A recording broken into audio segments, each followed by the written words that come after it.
Alright, I should be live by now. Admittedly, the pop-up that tells me I am hasn't come on screen yet, but we're gonna roll with it. Welcome back, folks. It's time for more of our Pacifist challenge of the Thousand-Year Door. Switch version. If y'all recall, last time we left off just after making it into the major leagues in the Glitz Pit.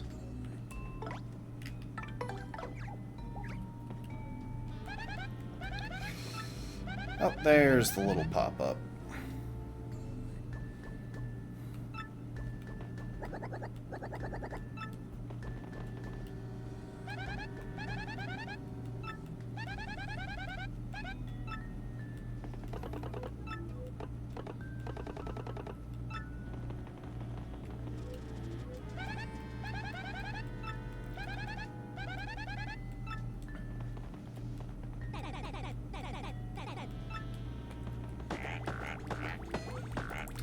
Complain about my hammer, will you?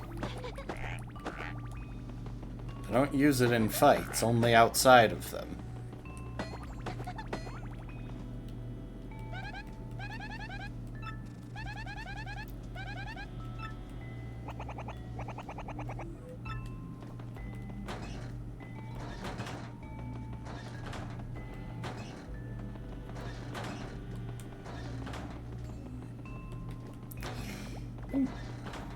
I'll take that.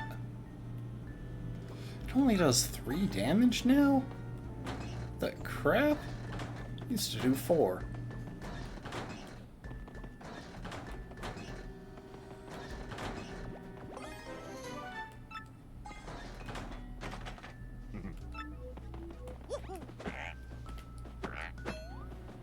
Anyway, now that we're in the major leagues, let's take a moment and ignore story progression to actually do some exploring. I was trying to kind of stampede through things last time. Oh, apparently someone got into this big locked room.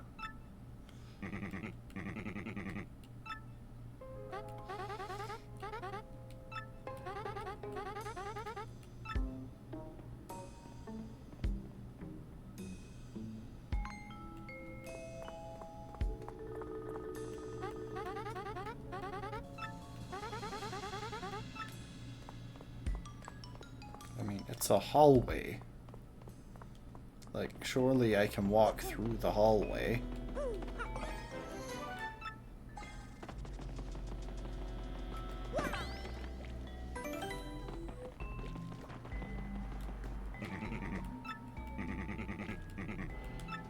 So yeah, there's a major league locker room and a minor league locker room on this side of the place as well. Oh, and Bandy Andy made his way over here. That's one of the things that we were going to do at the start here. I wanted to hear some of the 7 wonders of the Glitz Pit. So first of all, there's the sealed wall. They say there's a sealed wall in the minor league locker room. Some say the remains of fallen athletes are stored in there. Oh. I thought he was going to add more. Man-eating toilet. Anyone who sees this toilet never sees anything again. Stairs of mystery. A room in the Glitz Pit with a 2nd floor, but no stairs. Groaning voices coming from that 2nd floor.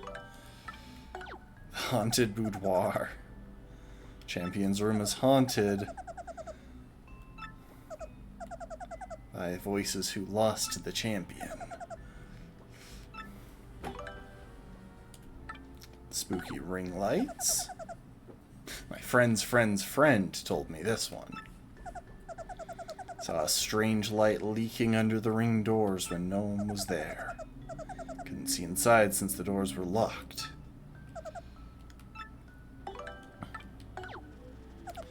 Sometimes fighters disappear for no reason, never to return. The very first champion, Prince Mush, was spirited away in this way.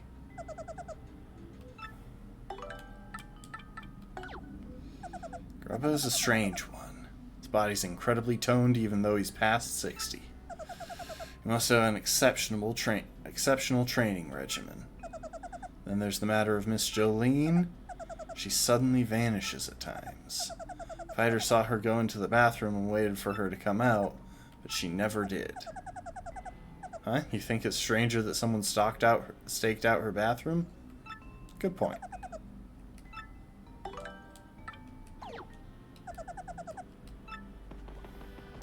Seven Wonders of the Glitz Pit. Welcome to the stream, B.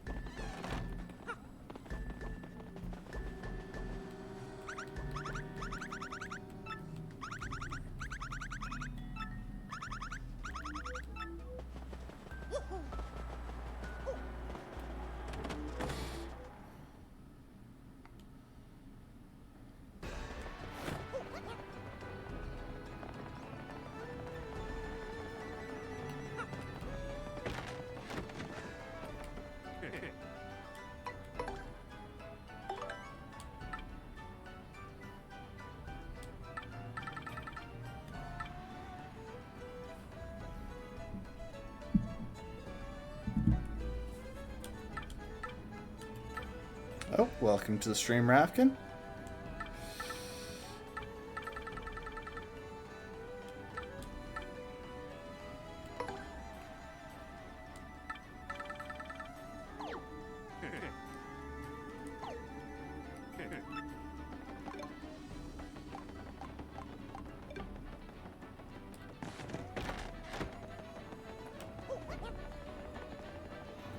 I don't actually know how much there really is for us to dig into other than those mysteries. So I guess we'll dive into the...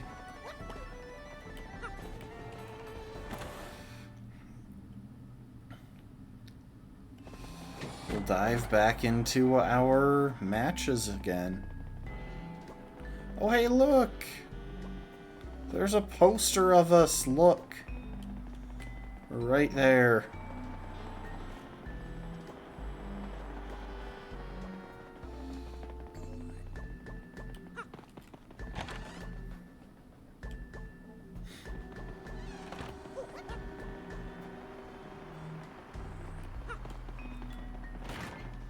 So,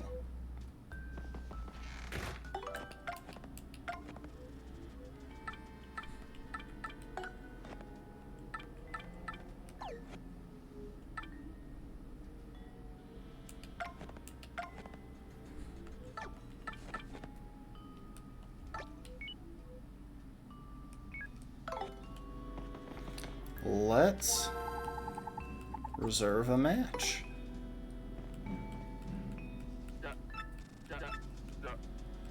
Tiny Spinies. When before you take 20 hit points of damage. Shouldn't be too much trouble since my entire combat strategy is about Mario avoiding damage while his partner does damage.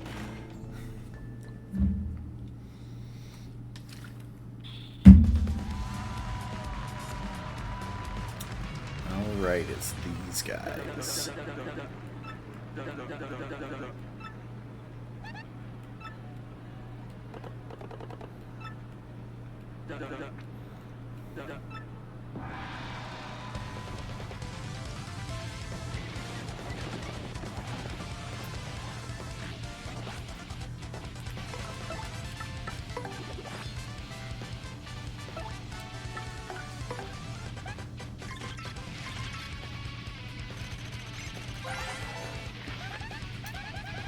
Three attack, 4 defense, 5 HP.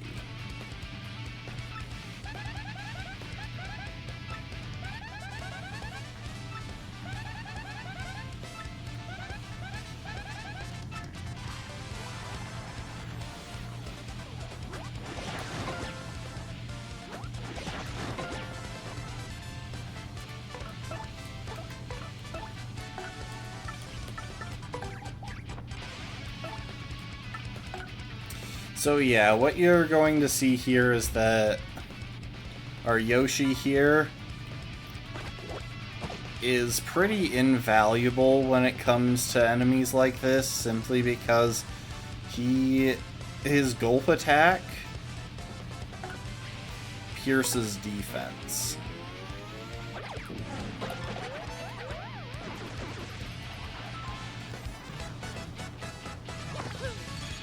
Also, we should get a level up next fight.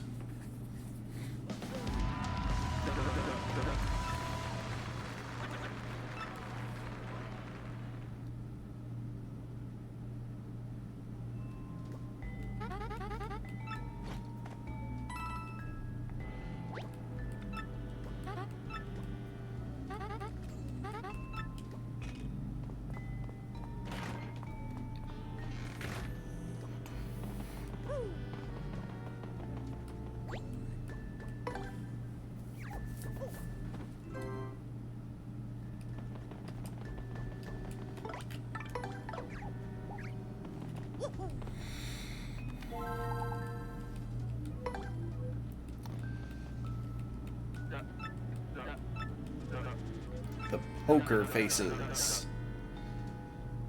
Partner skill at least twice.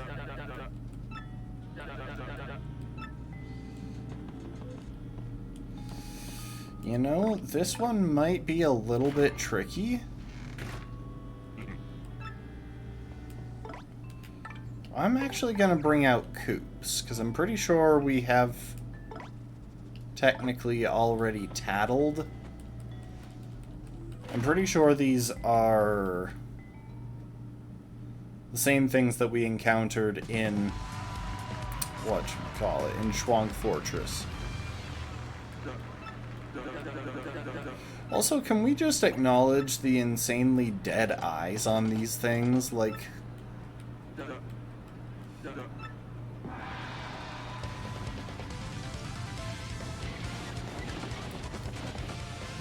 why is there nothing in their souls? Bristles, that's what they are. So 4 defense. Only 2 HP, only 1 attack.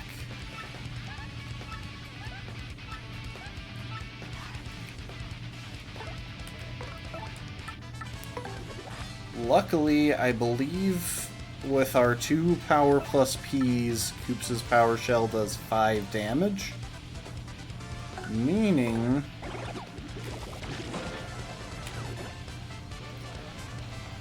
they'll take 1 damage each time he uses it.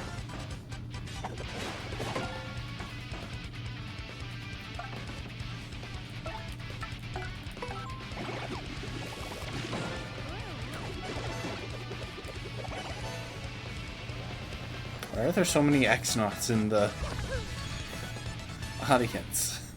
Why is that a thing?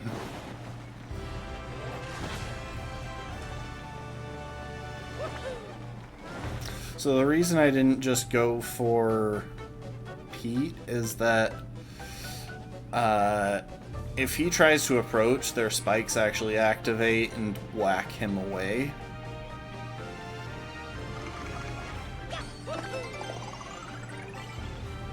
Okay, we got 3 extra BP. Nice, nice.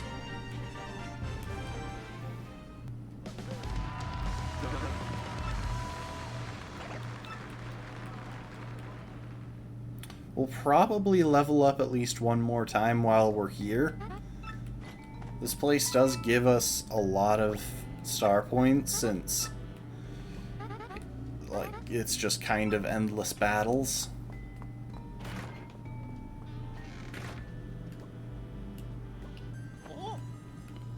Ooh. Email. Go to the watering hole outside the Glitz Pit from X. Fun fact, you can actually just straight up ignore this guy for, like,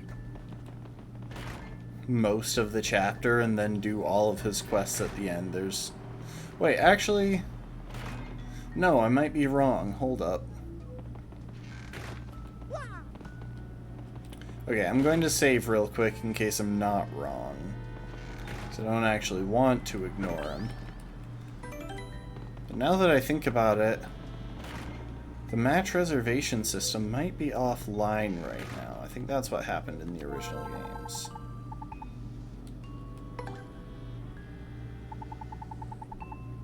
Match reservation privileges for the Great Gonzalez are currently suspended.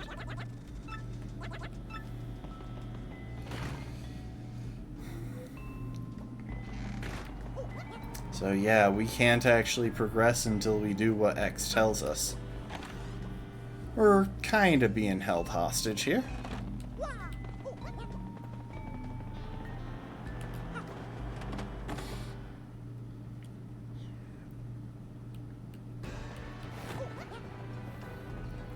By the watering hole, naturally, we're talking about the juice bar. And if we talk to the guy in charge... Pretty late. Somebody left a package and a note by the door a bit ago. It said, look for a thick-stashed man named Gonzalez and give him this. And this is this. Super Hammer. This would be a lot more exciting if Mario was allowed to attack. It's me again, Toadette. It's so nice to see you again, Mario. Congrats on getting the Super Hammer. Luckily, this at least allows us new abilities in the overworld.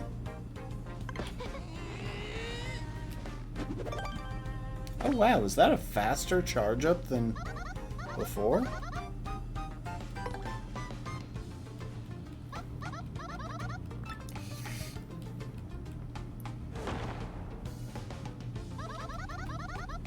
Can break big blocks.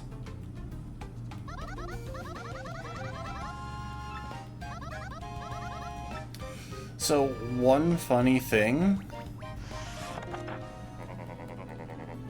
is the hammer. It's the Hammerwhack 2005. Real nice hammer all around. Solid craftsmanship, good grip, high bonkability. Whoever gave this must be a big fan, but why leave it in a juice shop?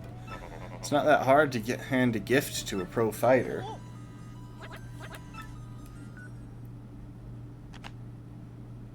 Smash the blockade in the locker room. From X. So, funny thing, this move is one of my favorite ways to get a first strike because it lets you... The way it works is that it hits everyone... Or, it hits the first enemy and sends them flying back into the others. Which means it is a great way to get some damage on everything at the start of the fight. It's a good one to pair with Flurry's ability if you really need the early first strike. Stun everyone. Stun the overworld enemy with her wind, and then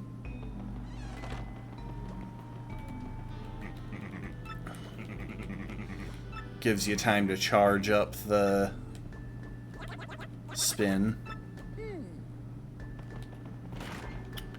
So yeah, apparently we have been transferred back to the minor league. This is the only scenario in which we're allowed to just talk to these guys in the overworld.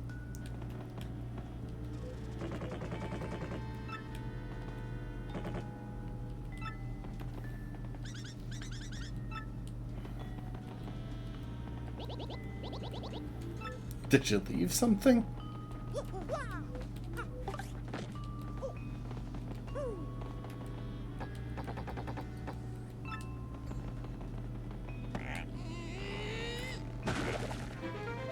So yeah, that's what it does. And there's some paperwork up there. Not much else in here, to be honest.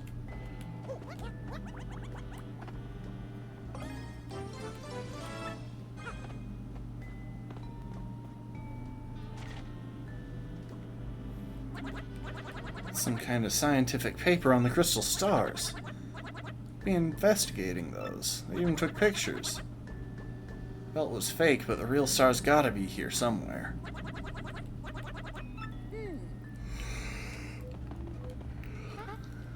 Mr. Gonzalez, what are you doing in here? This is the minor league locker room. Major league athletes are forbidden. Even if they weren't, it's hardly appropriate to bash down our walls. Oh, welcome to the stream, Lastborn. Thank you for the hydrate.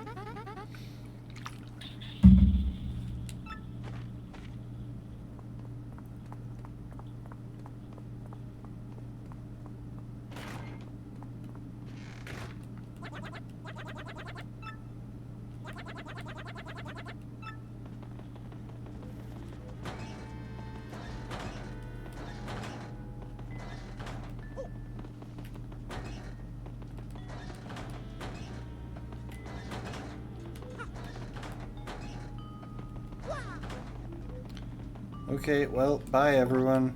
Actually, we'll do a quick tattle on the ones that we'll never get to see again.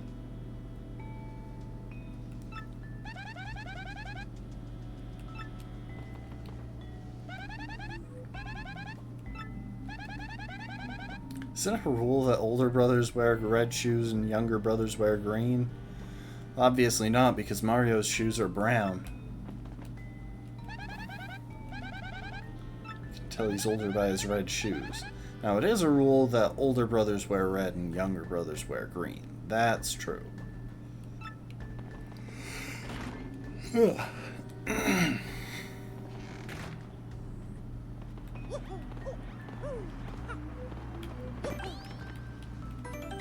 It's kind of cool. In the speedrun of the original game, one trick that speedrunners had in order to skip having to actually register with Grubba, who they actually skip his whole arc and load this chapter in a later state. But anyway, in order to skip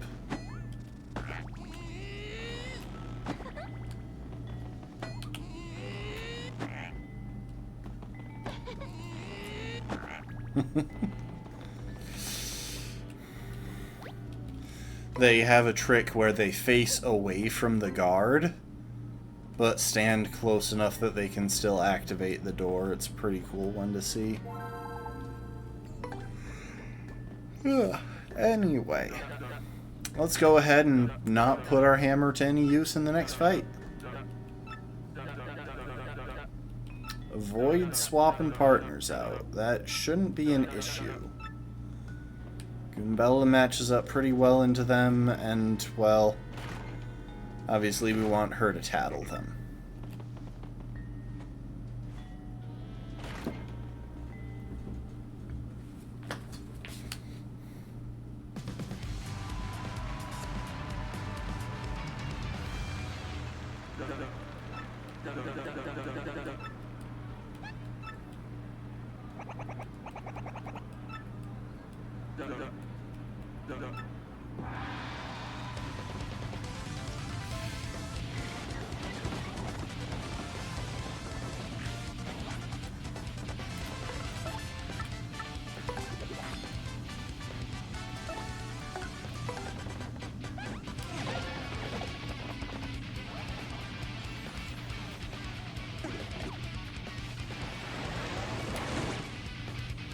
Right, they get supercharged if they get flipped on their back.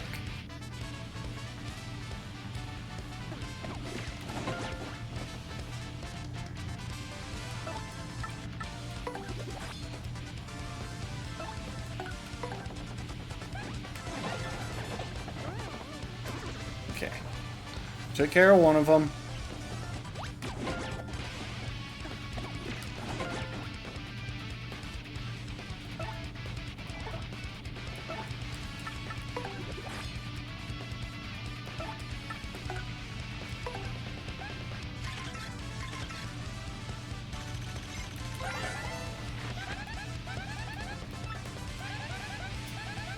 HP is 8, attack is 3, defense is 1.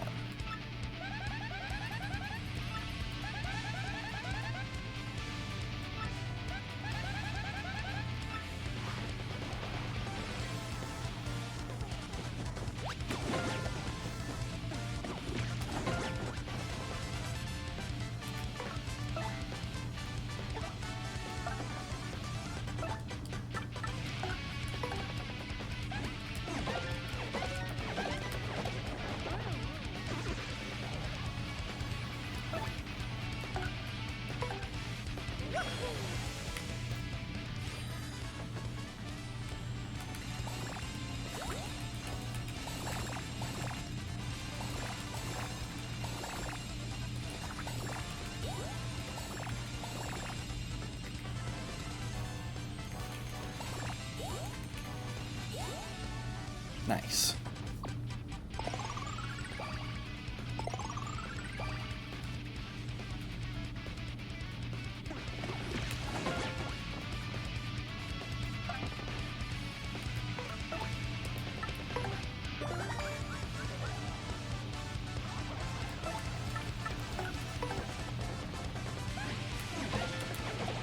Crap.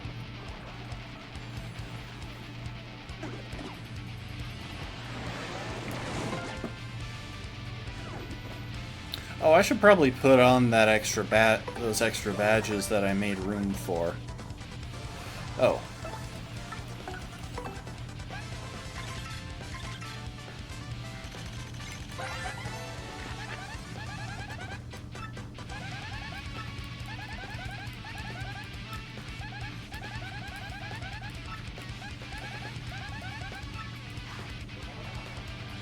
Is he going to attack from his back or stand up?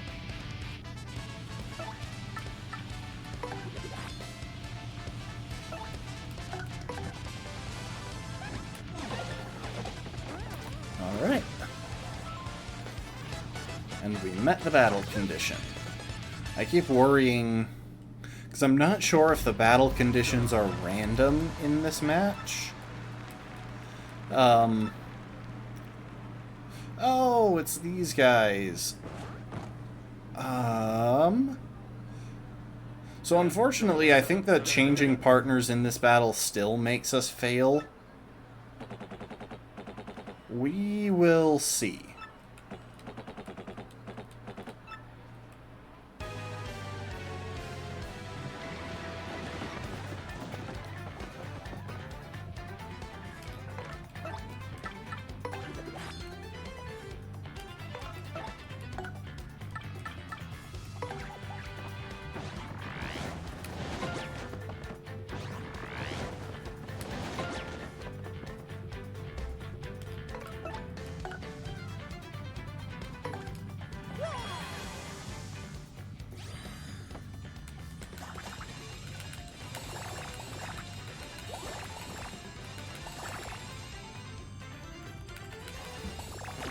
Come on. I had stopped before that. Jeez, that was a lot of flowers at the end. Anyway, Pete, if you want to go ahead and take care of this.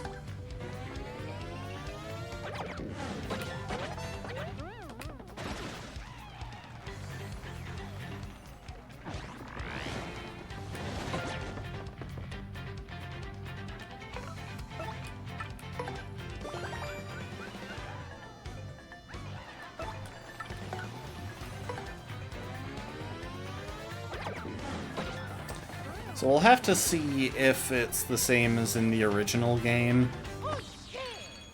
If it is, then swapping partners there would actually fail us that match, even though we had already finished the match that we signed up for.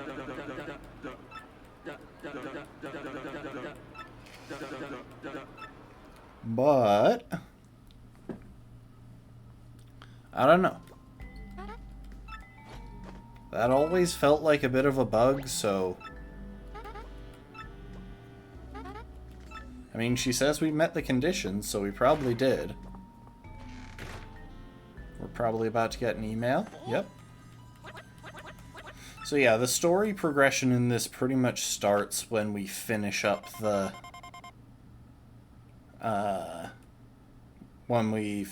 minor leagues. Keep sticking your nose in where it doesn't belong and you are dead meat. Probably isn't X.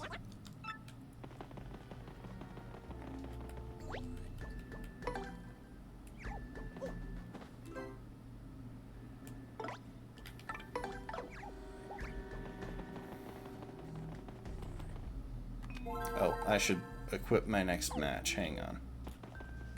Or my next badge. Yeah, so we can't quite afford quick change still. At least not without dropping one of our power plus Ps. And those are kind of carrying us. I mean, damage dodge seems like the obvious choice. I think it would be better for us than HP plus.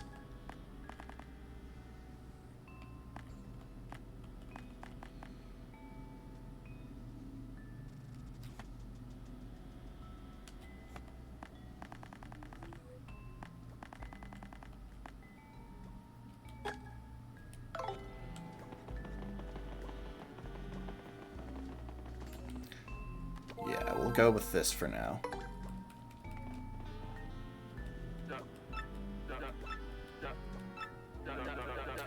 The fuzz. Oh, that's...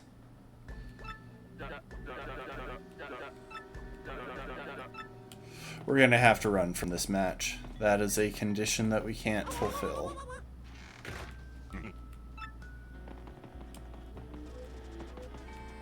So I guess we'll have to see if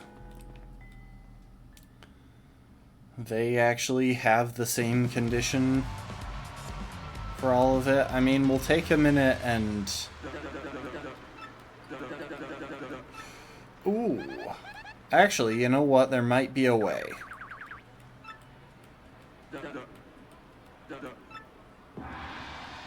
I have an idea. So we have Flurry, and she has Gale Force, which has a chance to blow away the opponent. To give it some time to make that happen, we're going to go ahead and bust out a Sleepy Sheep.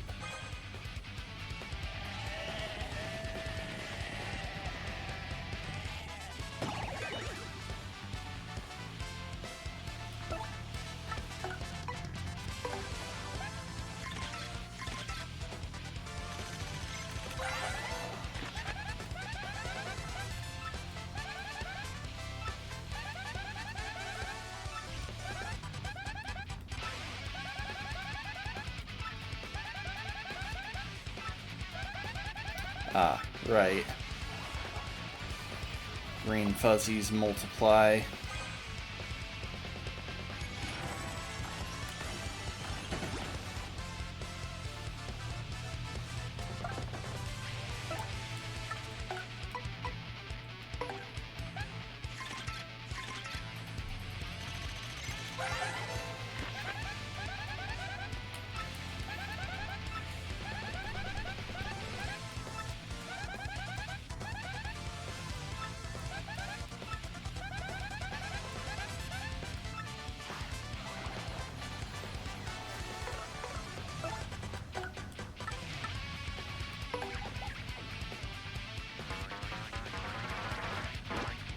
So yeah, those things can get really annoying.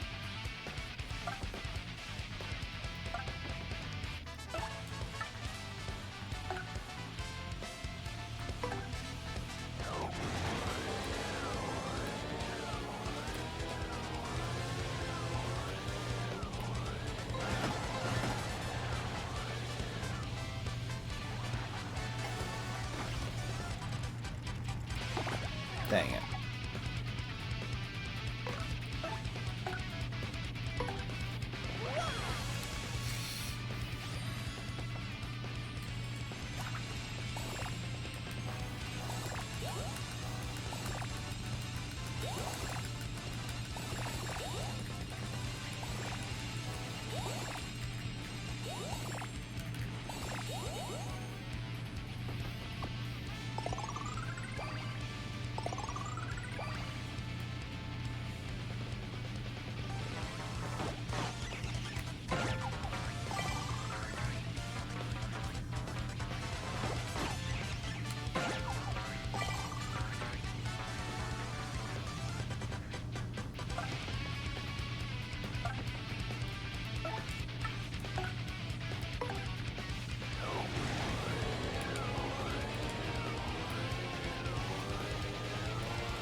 Nice.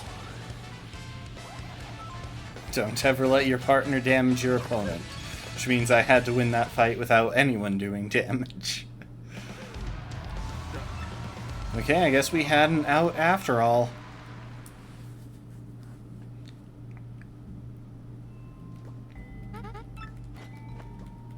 And what do you know, we even used Flurry.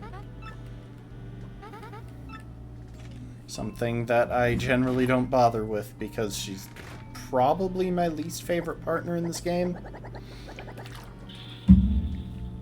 Piece of cake from a fan, I guess.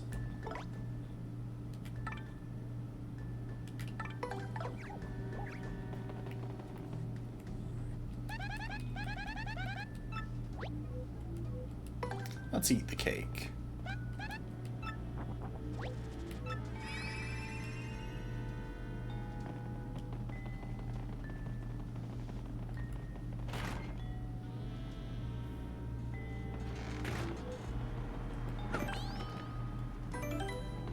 I feel like that restored your star points in the first game as well.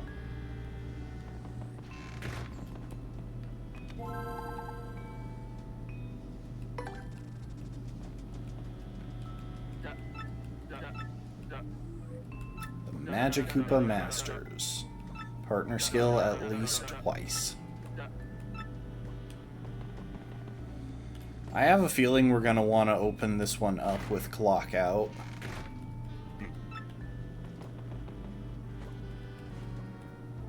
Because otherwise these guys can do a pretty crazy amount of damage, and I want to tattle a couple of them ahead of time.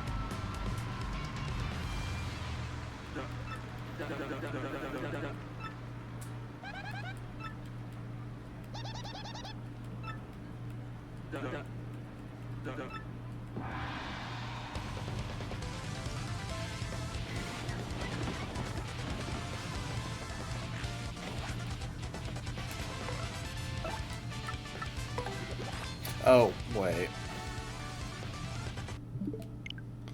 We're gonna reload. That is not what I meant to do turn one, but I can't undo it now without reloading the save.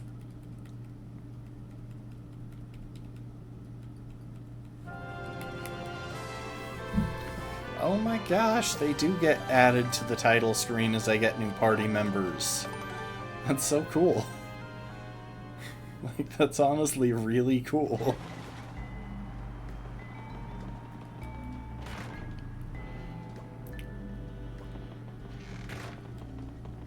That is not what I meant to do.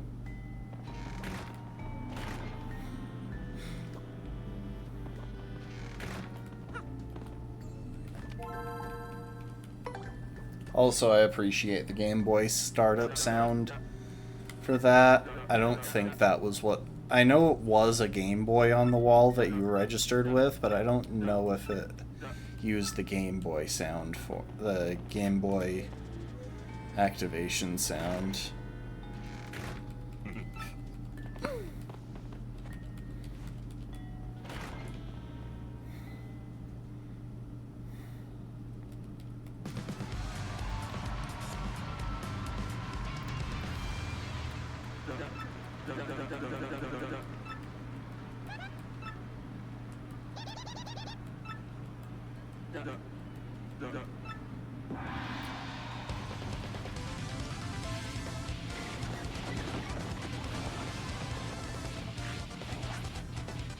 And before taking 20 HP of damage, oh, that is definitely harder than the last win condition.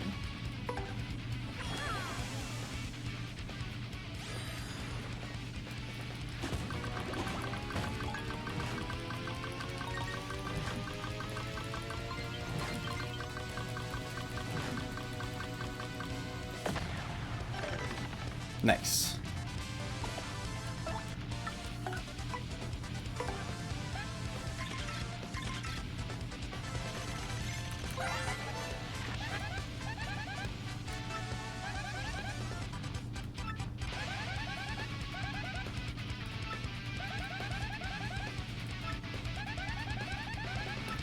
It can restore its allies' HP, which is definitely tricky to deal with.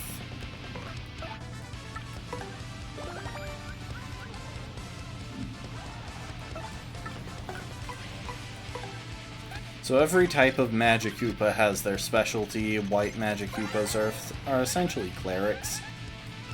Green Magic Koopas... they cast buffs. They're support casters.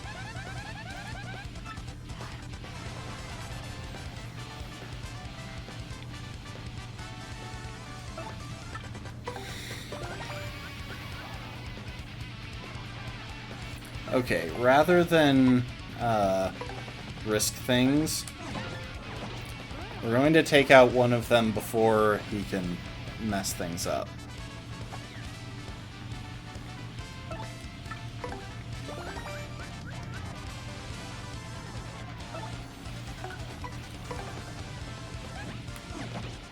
Crap.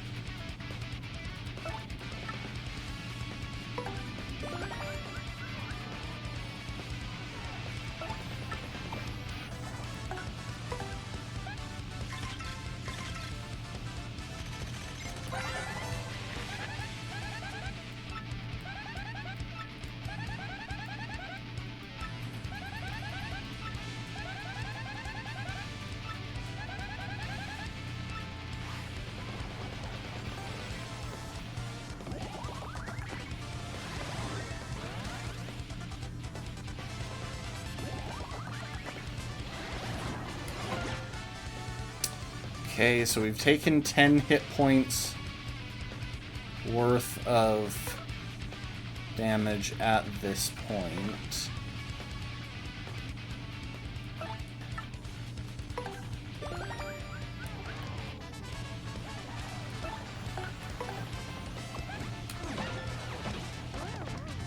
So he'll probably just duplicate this turn.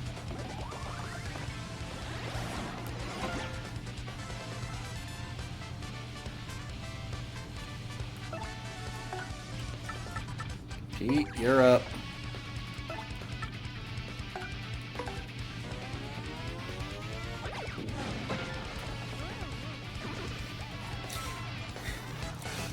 Kinda just gotta go for what would pierce his defense and make it quick.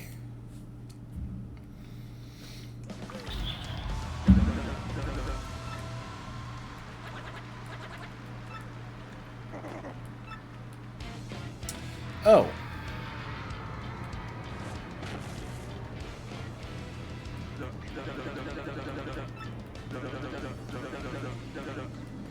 Gonzalez has a lot of foes, folks. Some who don't even know his name. Will he live?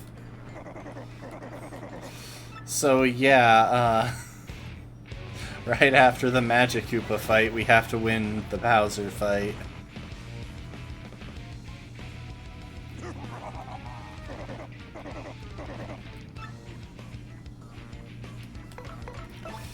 So to keep it simple, I'm just gonna open with Clock Out.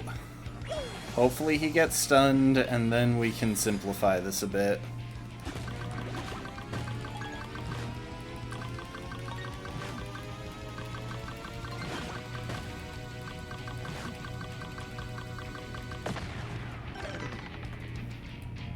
Luckily, Clock Out is more reliable, I think, than the item. We're going to mini-egg him as well.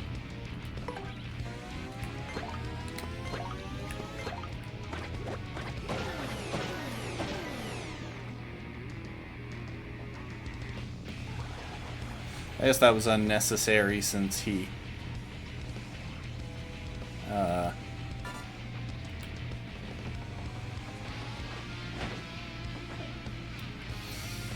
was already stunned. I'm gonna go into Goombella as well so that we can tattle him. We need the information.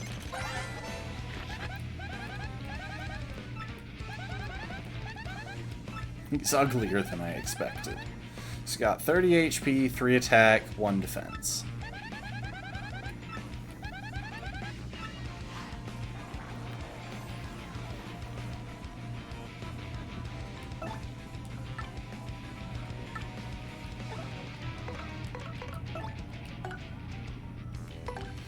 Alright, we're gonna heal these two up with Sweet Treat.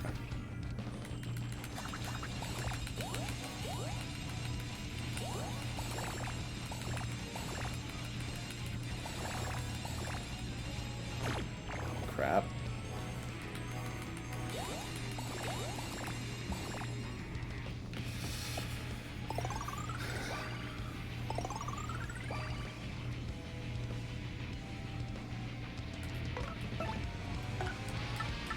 and now we're going back to Pete because he'll be able to do the most damage.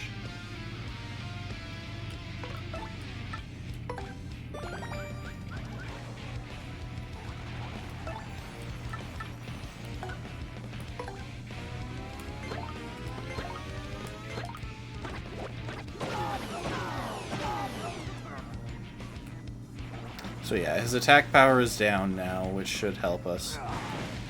Yeah.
Honestly, this mini-boss fight is nice just because it gets us a bunch of star points. It's a nice thing to have.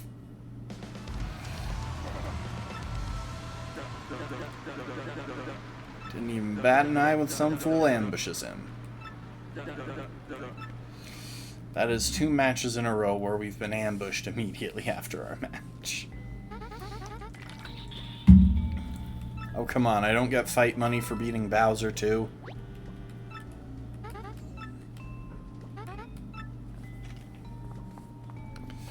Okay, I think it's X next.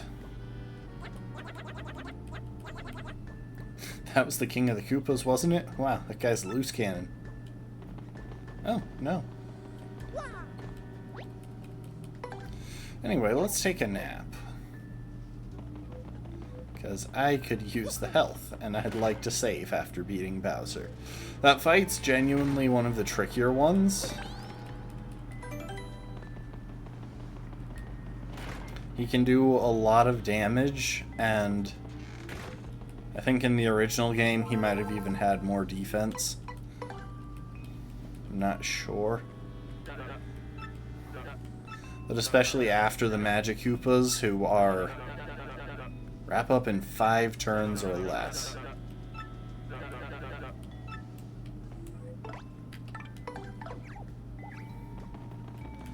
Should be able to do that.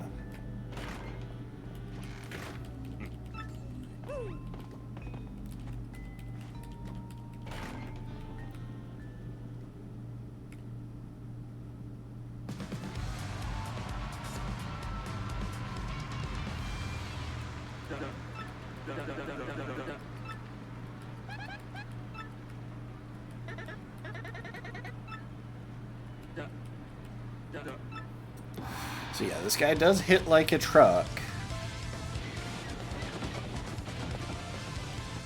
He's not the worst thing ever.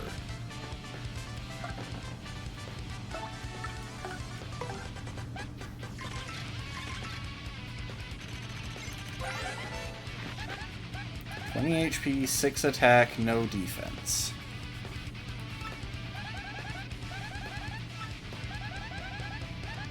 Spear is pointing up, don't jump on him.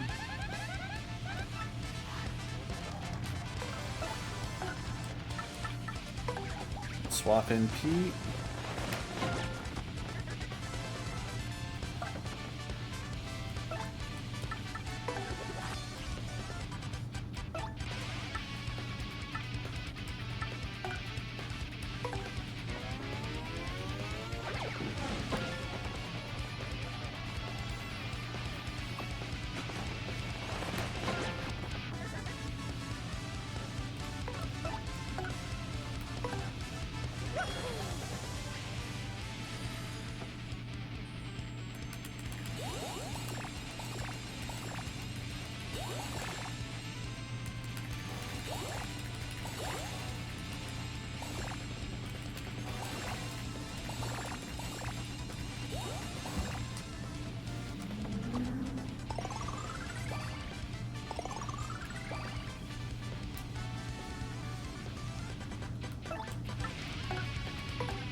Hey, we got a bingo! I think the crowd's already full, though, so I don't know if it'll bring in more to the crowd. Normally, doing something like that adds people to the crowd, but we're already at 50.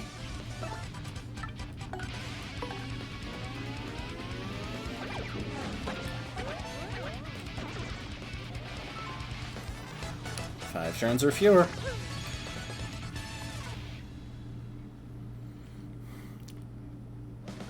Oh, and we're showing Turg.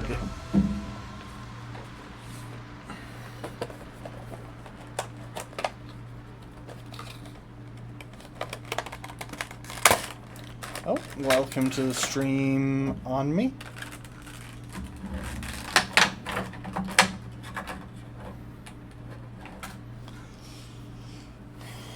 Oh, hang on, let's switch screens. We gotta show Desk Buddy request, so here's Turg.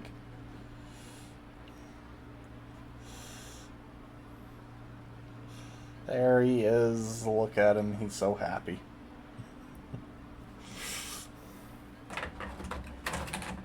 Okay, hang on. Not much. We're playing the remake of TTYD, and I felt like throwing in... Dropping stuff.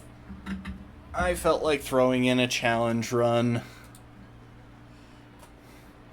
We're not taking the challenge too insanely seriously, to be honest.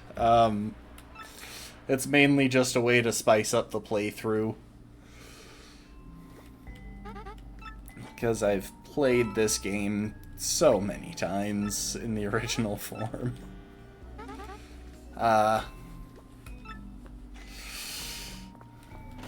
we did have to break the no dealing damage rule in the first fight with Grotus because there's just no way around that. Oh, telephone booth.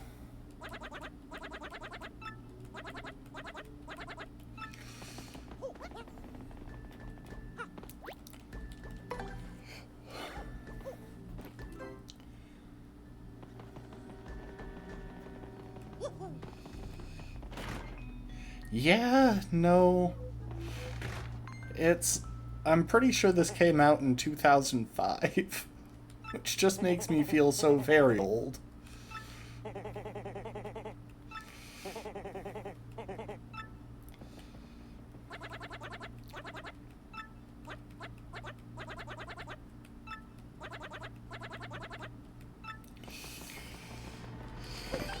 Yeah, there were a lot of games that got remakes well before that were less old and less deserving before this, but you know, I'm still considering it a decent sign that they're coming back to this because this is the best Paper Mario game.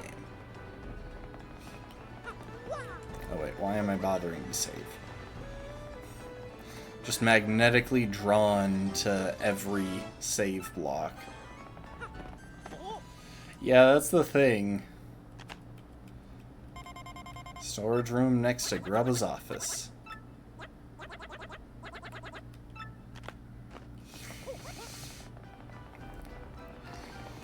The thing is, they've been talking about some absurd restriction that they're no longer allowed to create original characters for the Paper Mario series, which is just so incredibly stupid and pointless. And I can only assume that someone in charge of Paper Mario ticked off someone in charge of the rest of the Mario franchise, but like... The partners were the best part of these games. Like, hands down. I love the story. I love a lot about these games, but the partners were the best part. Hi, Miss Mouse.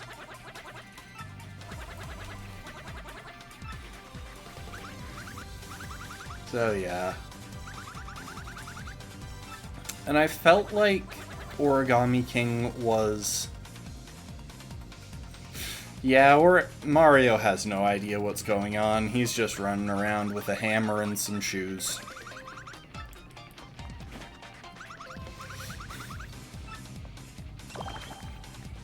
Okay, now let's see if he still says what...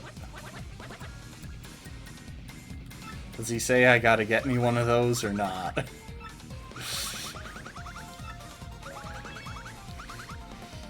Yeah.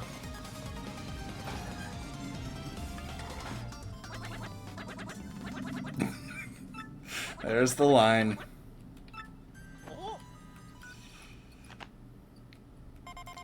Find the switch to reach the attic.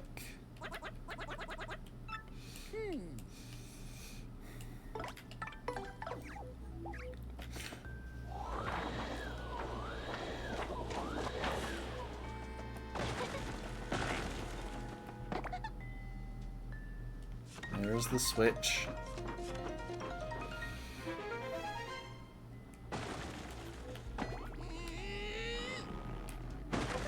Dang it, I can't knock out multiple blocks with that one swing.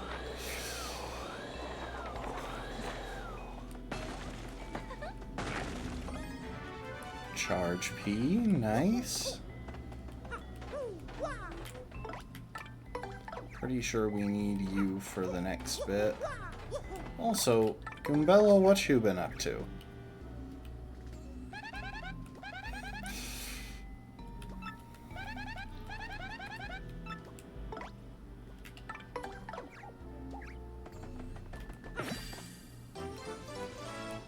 We'll probably go back and upgrade Flurry now that we've got that.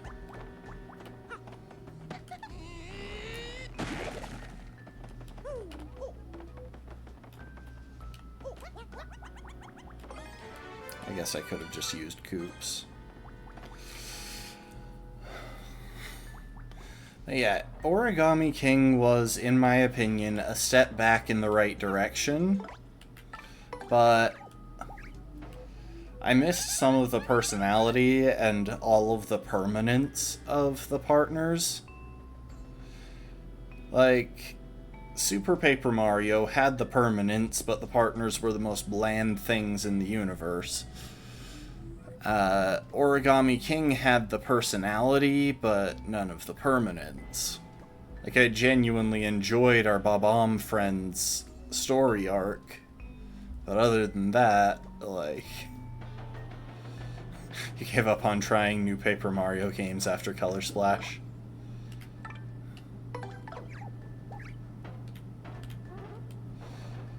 Yeah. I would still say that Origami King was fun, but really only for one playthrough. That was about it. I 100%ed it the first time I played through, and I really haven't felt much urge to come back to it. Whereas I feel the urge to come back to Paper Mario 64 or TTYD like every year, a couple of times a year. Yeah.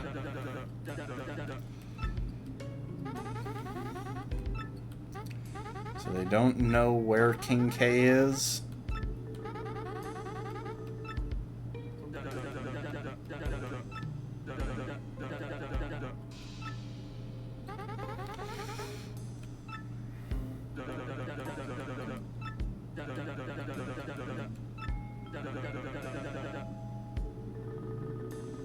Yeah, I mean, I wouldn't be opposed to Super Paper Mario 2, though I wouldn't mind a tune-up on the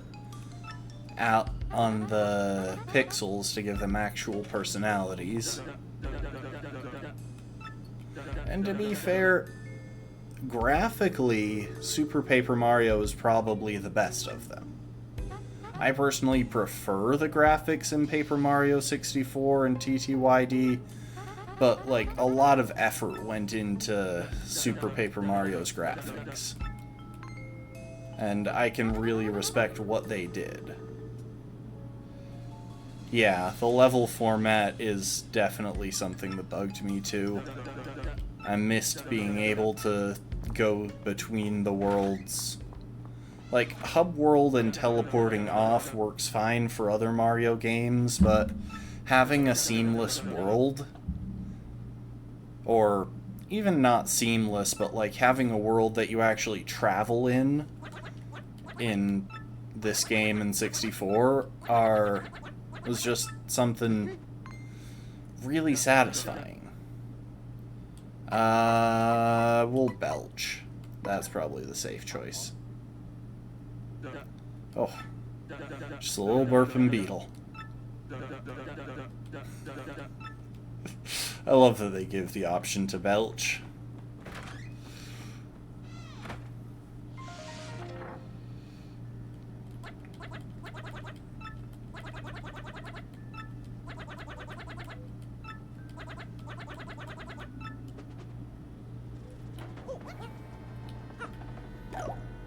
I think part of what really got me about Super Paper Mario is that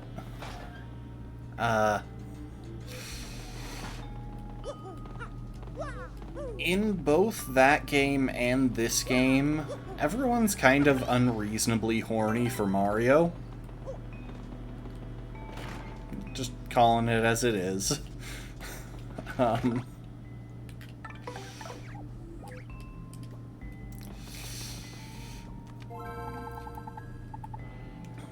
But this game is charming enough to make up for it. But they took it to an even larger extreme in Super Paper Mario, and then it wasn't as charming of a game overall. So it was a little bit harder to deal with.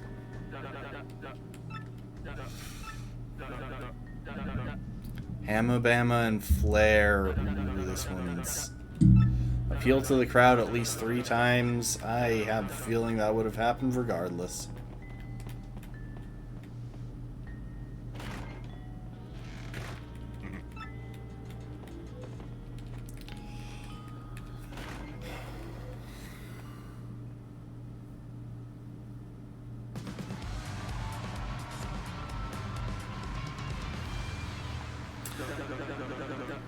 I think the biggest justification for the level structure of Super Paper Mario was probably that they wanted to drastically vary the art styles between levels, but honestly, I think we see in this game that that's not entirely necessary.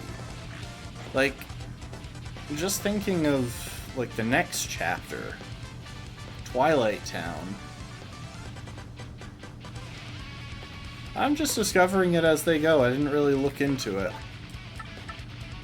But yeah, even in the next chapter, in Twilight Town, the art style is pretty drastically different and no one bats an eye. I honestly think they could have gotten away with a seamless world even without that being the case. Or even with more drastically different art styles between the different areas.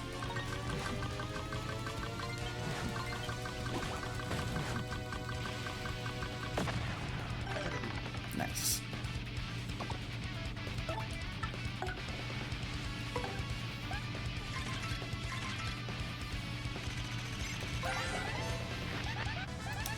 So yeah, I really don't know much about the stuff. I've seen a couple of things online, but that's about it.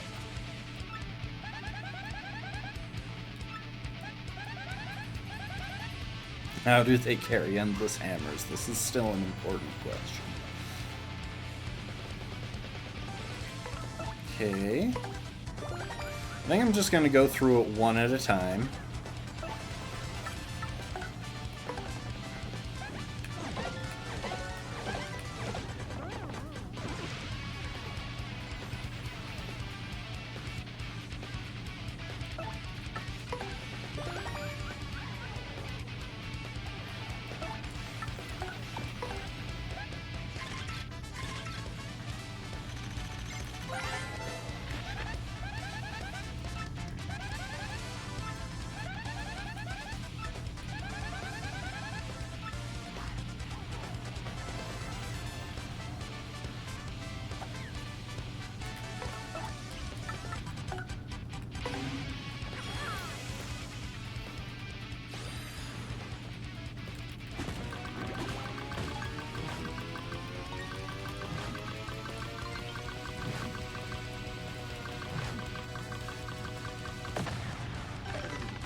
Well, that went well.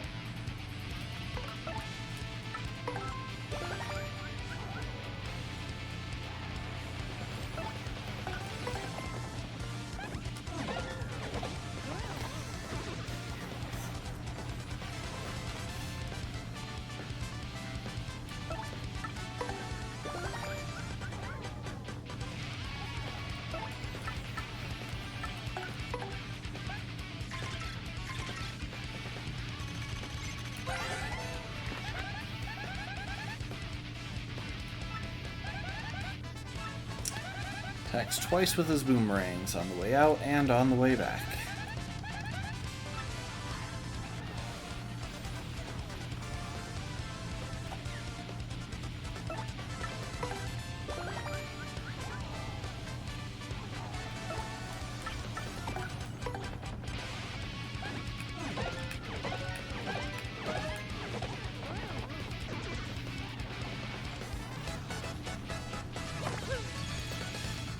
Ooh, that's another level. I'll take it. Now the question is BP or HP. Honestly, I think we could get away with skipping HP for a little bit longer. We're getting ever closer to being able to wear that massively nerfed quick change badge. Can't believe how they massacred my boy. Nah, truthfully, I've never heavily used quick change, but that's just because I've never really felt that much need to. But it's definitely an extremely powerful badge, and seeing it get nerfed so hard, getting bumped up to 7 BP, is painful.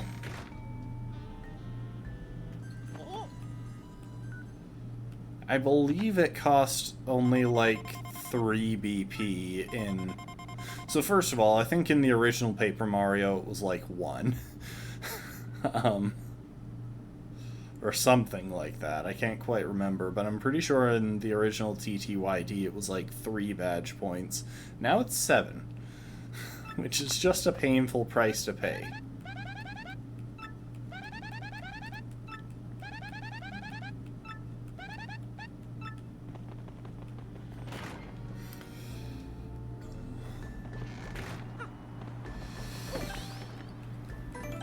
And I really can't justify sparing the points for it when I am investing in 2 Power Plus P badges, because it's basically necessary for the challenge.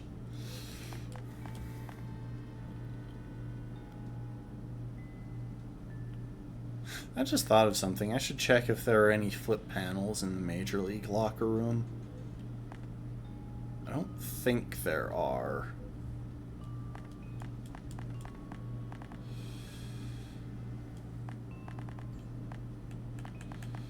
See. I don't really have anything that takes 4, so Mega Rush P, Damage Dodge P, and Charge P.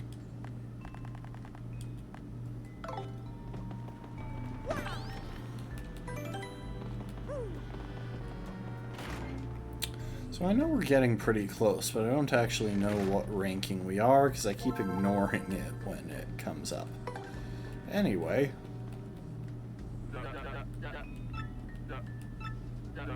Ranked 2. Chomp Country. Avoid using your hammer. No problem, I wasn't going to use my hammer regardless. Another gift arrived from one of your admirers. Oh, surely we should go ahead and eat that cake, but you know what? We are about to start the fight. We are about to have a fight. I wouldn't want it to slow me down.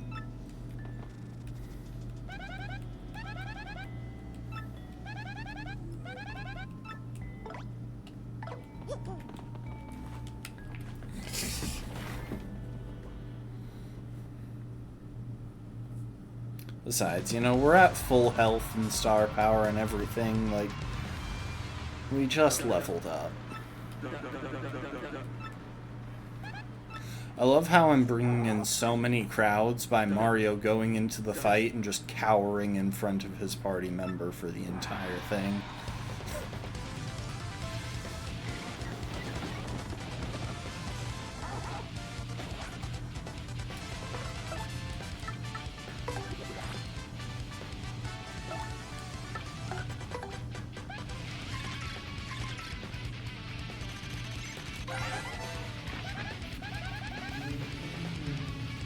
Red Chomp. 6 HP, 5 attack, 3 defense, no problem.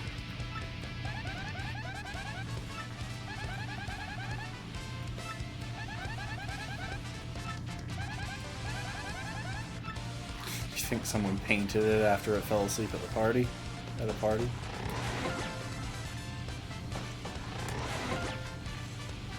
I feel like guard timings are easier in this game.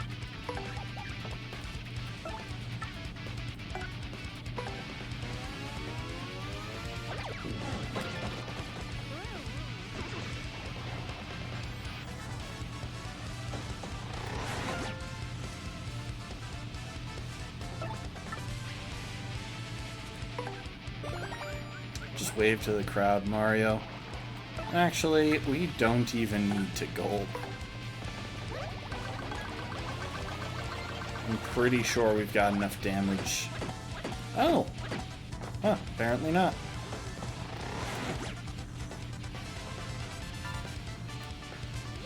Geez, why are 3... Oh, it's all X-Nauts trying to throw stuff at me. Alright, we'll gulp.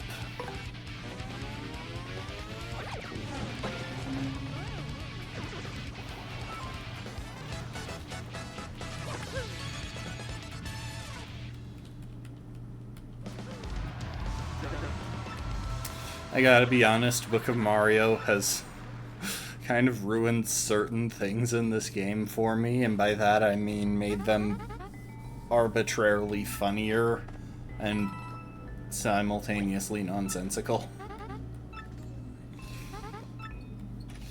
Because,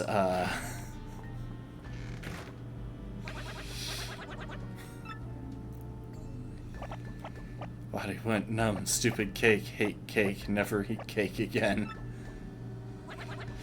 Oh, yeah, so... years ago, some folks made a badly translated mod for Paper Mario and the Thousand Year Door. So it was Book of Mario and Book of Mario Thousands of Doors, where they just ran all of the dialogue in the game through several layers of Google Translate, and I can't play the game now without thinking about those lines of dialogue. Okay, I'm pretty sure it's this guy next.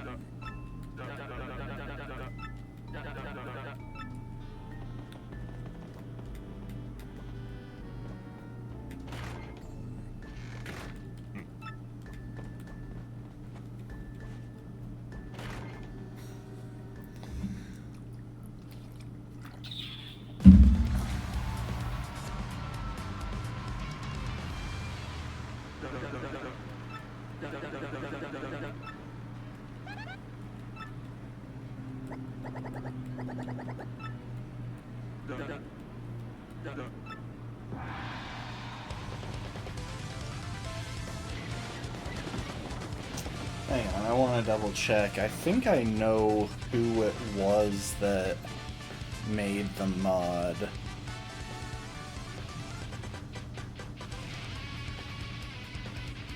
Fat Guy 703. It's the modder who made Book of Mario Thousands of Doors and Book of Mario 64.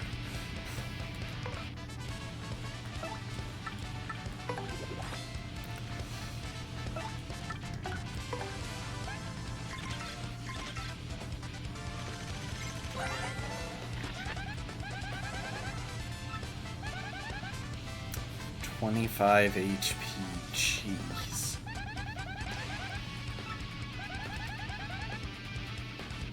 And it has a charge attack.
Wait, I'm not allowed to... Oh, I did not pay attention to the condition at all.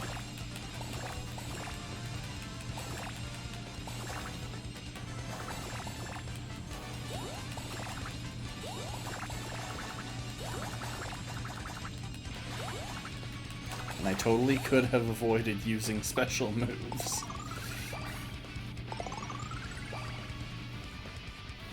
Okay, well, that was just dumb on my part anyway.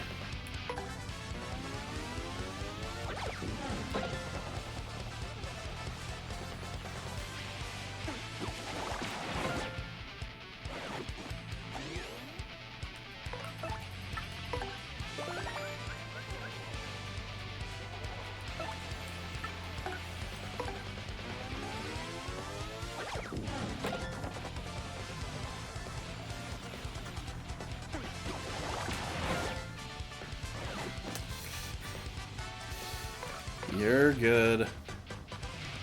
But yeah. Genuinely, tons of fun.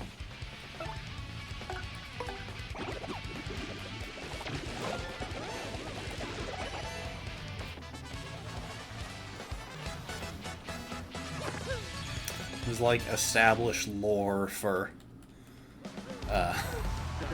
Book of Mario.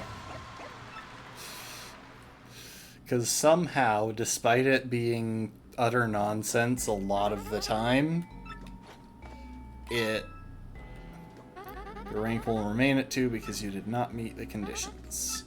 Yeah, I gotta do that again.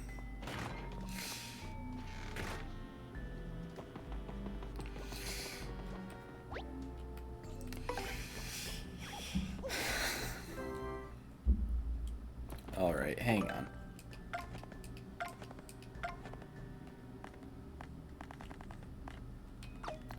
Drop, damage, dodge P, and charge P. Get FP plus.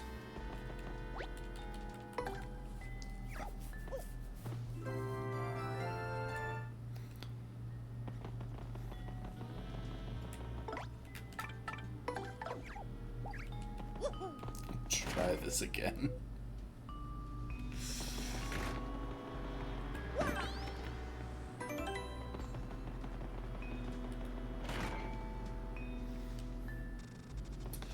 Yeah, somehow it still comes together in semi-coherent lore, and it's pretty great.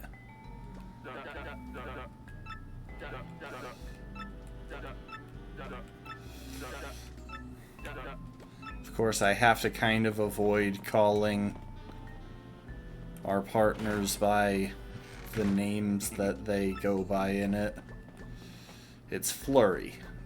It's Madame Flurry, not Sir Snow.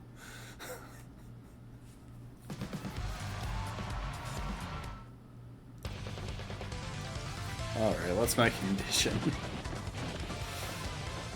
It's honestly the biggest cause of failing these is that I just forget to read the condition.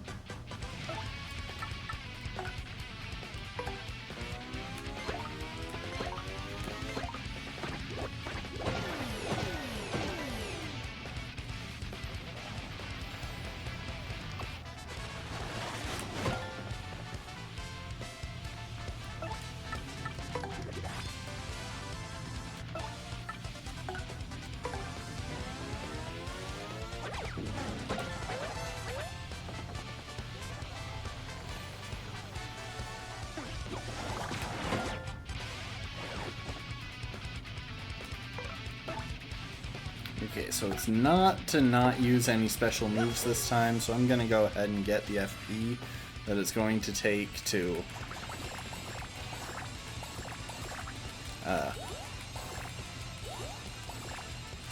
gulp him enough times.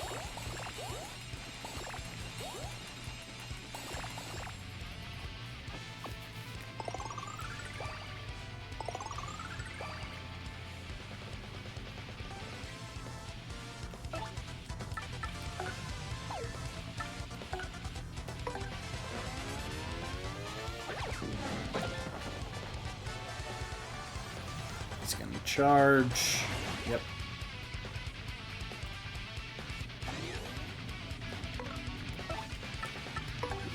You can't quite finish him this turn, so let's go ahead and mini egg.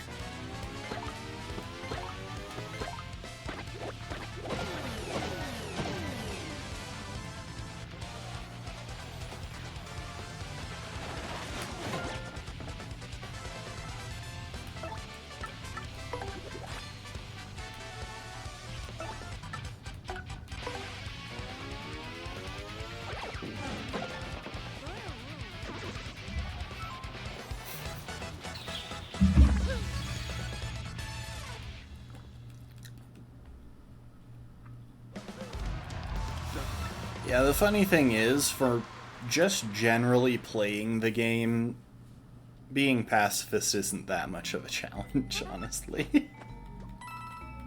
It's barely an issue.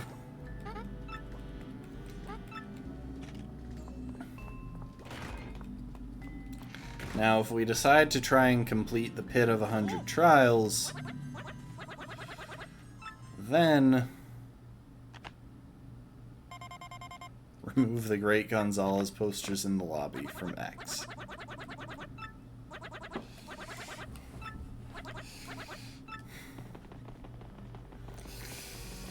If we try and do that, then it's going to be a real challenge, because I'm not even sure if that's possible.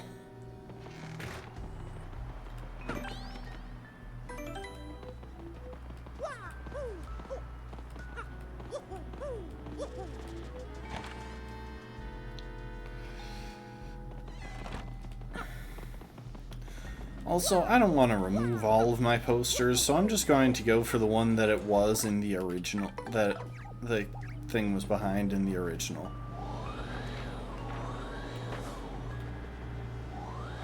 Don't tell me they've actually... No, they didn't code it so that you have to remove all of them. That would have been... It wouldn't have actually been that cruel, but I would have complained about it anyway.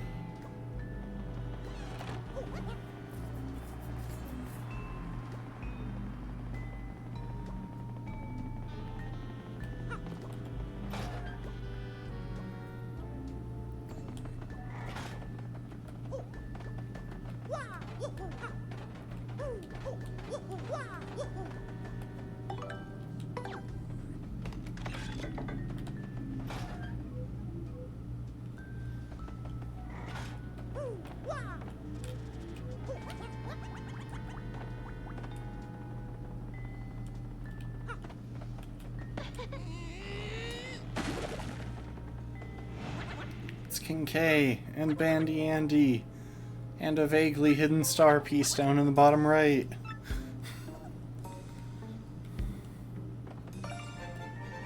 And naturally I care about one of these. Gonzalez, don't get near the ring when no one is around.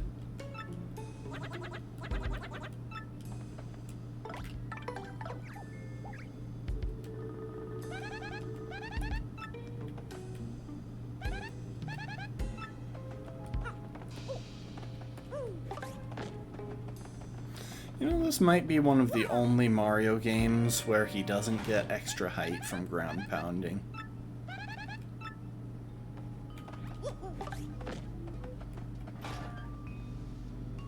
Of course, it's also one of the only Mario games that really isn't a platformer, so to speak.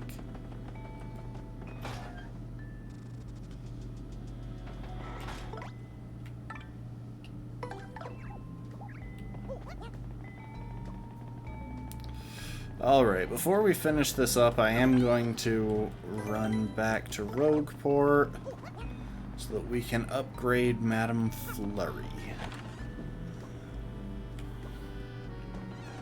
And also, I want to check if a certain message is posted in the Trouble Center yet. Because I think we may have passed the flag to make it happen.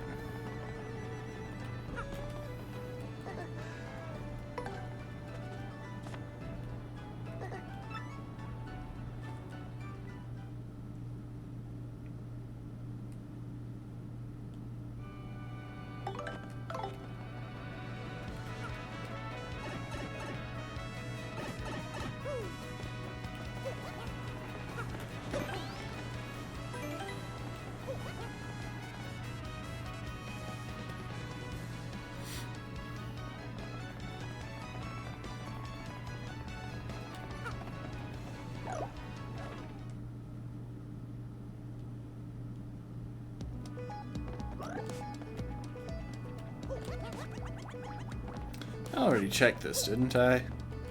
I think I did.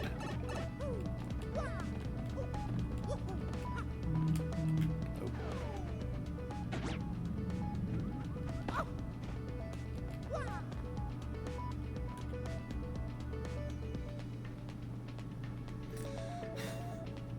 I hate how out of sync these platform cycles are. Also, I just realized I can see the end and no. I have already done this. I couldn't quite remember.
Still want this, but I'm still too poor to buy it.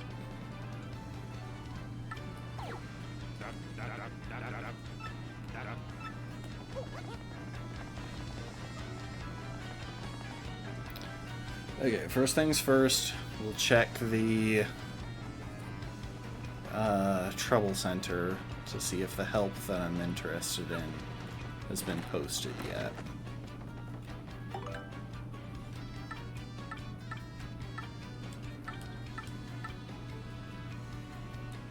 Hasn't. I wonder if it gets posted after this chapter, though.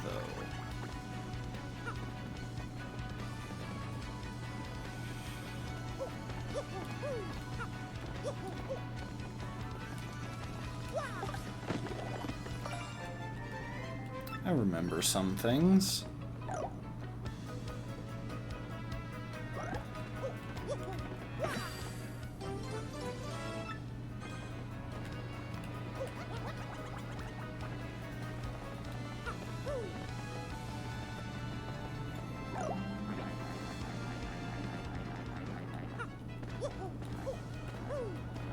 Well, thank you for the hydrate, D.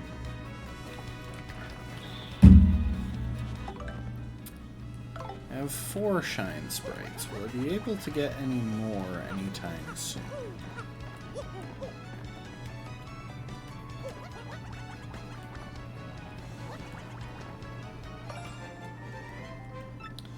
Well, that's a yes.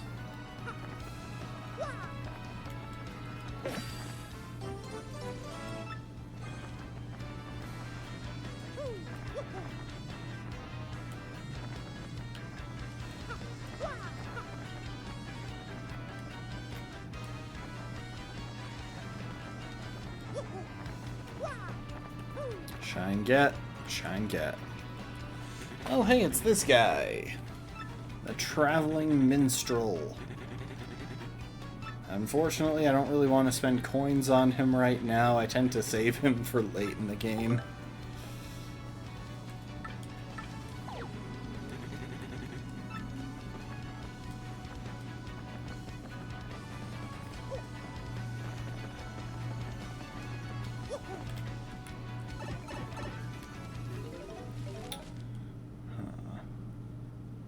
Let's see if there's anything that I want from the Star Point shop.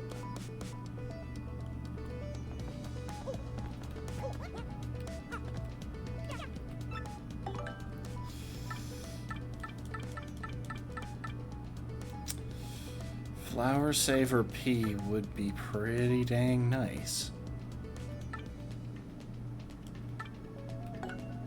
Yeah, I think I'll take that.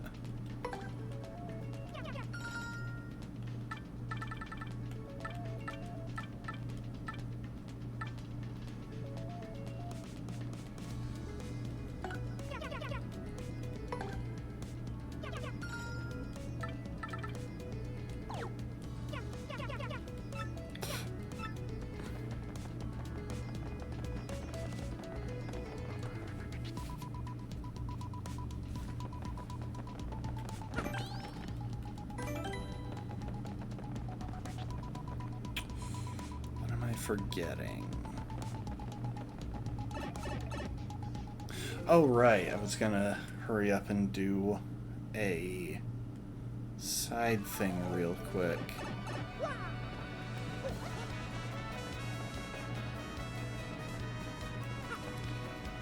To get some money to buy that W emblem.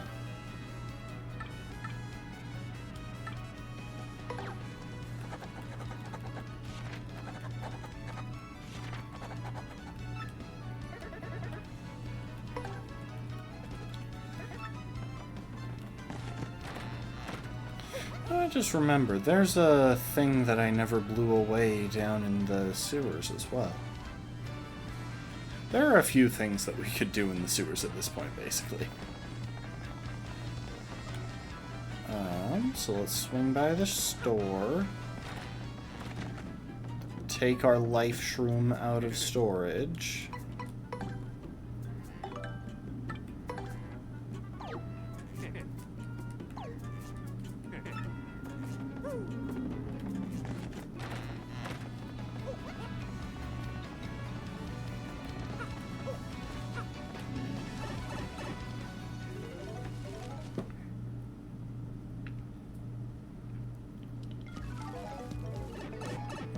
Down here, I can bust this block. And get another shine. Sure, why not?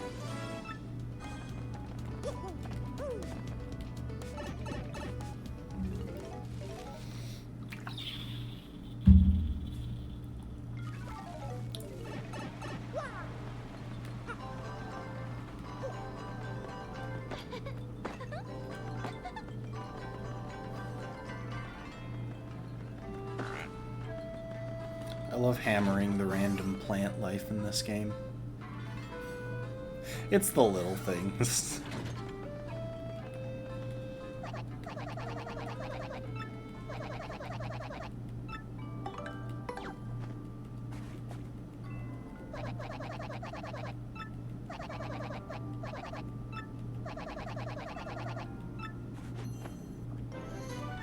Got 50 coins.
can't actually remember what's behind here, but I'll take it. Whatever it is. Happy Heart P. Nice. Not a bad badge to have.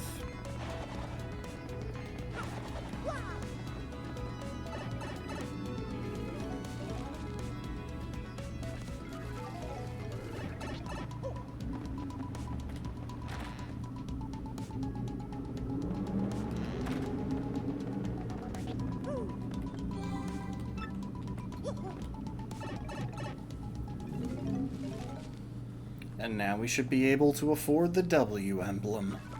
One of the most important badges in the game. Oh, that is not the pipe that I meant to use.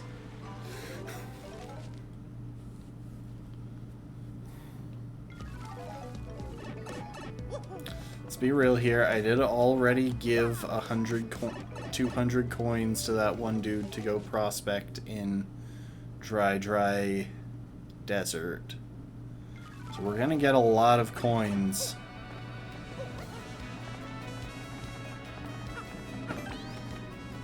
Later in the run. Which means I'm not wasting money as hard as it's... What? Really?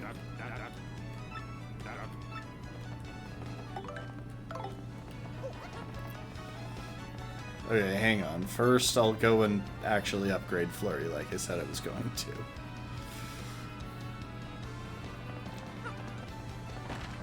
I wanted to change Mario's outfit for the finale.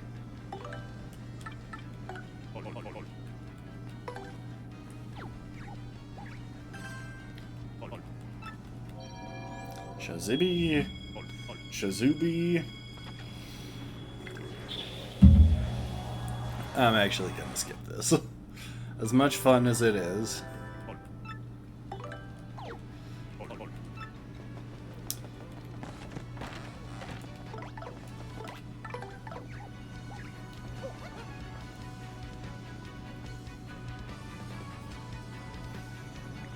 And now I'm going to duck down here, go through a pipe, and see if that's what causes the guy to change his stock.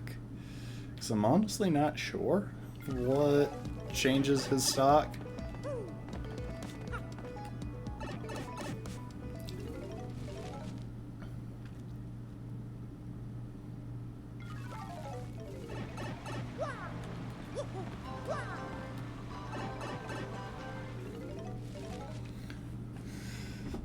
But I'd like to see if I can get a hold of the W emblem.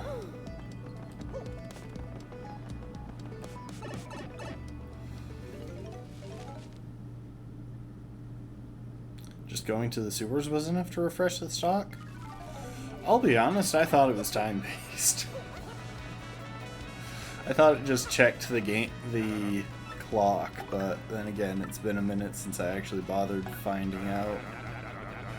432 coins, you're a cheat and a swindler, and I will take your whole stock.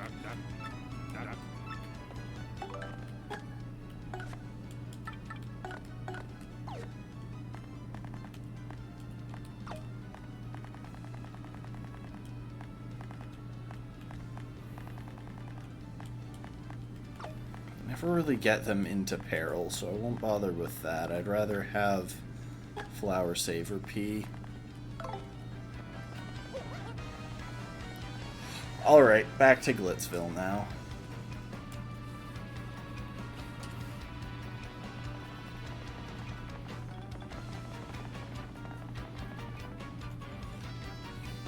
But look at that glorious outfit. Get him some fresh threads for his championship bout.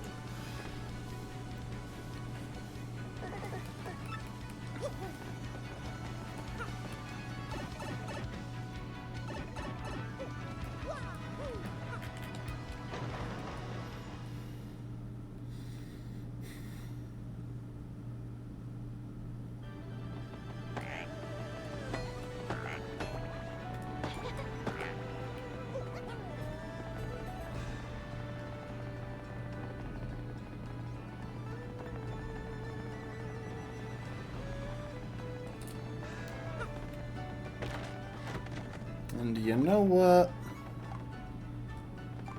Let's go ahead and buy a Thunderbolt just in case we need it. Look good, feel good, stomp a Goomba good. Exactly. He is the Super Mario. You save the princess, you step on the Goomba. You no need to pay his taxes.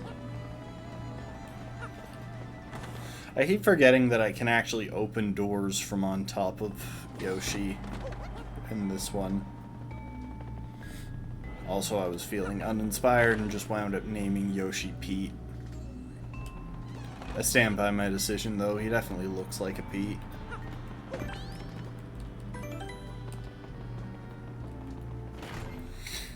Alright.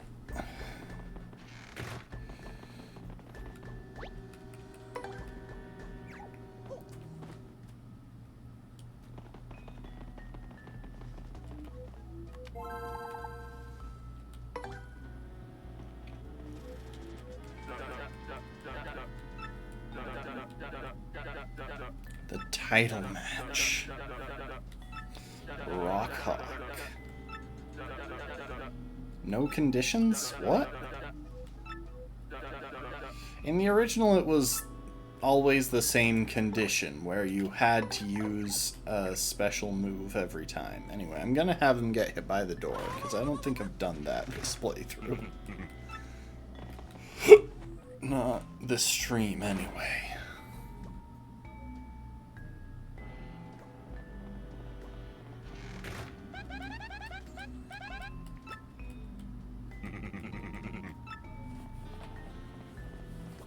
Oh yeah, nothing suspicious about being taken a different way than what we did every other time.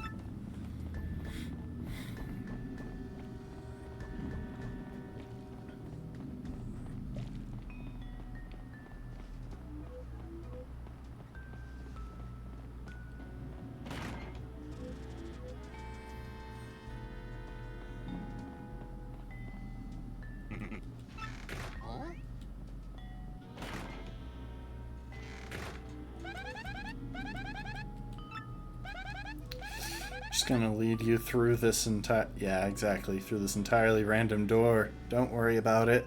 I am locking the door behind me.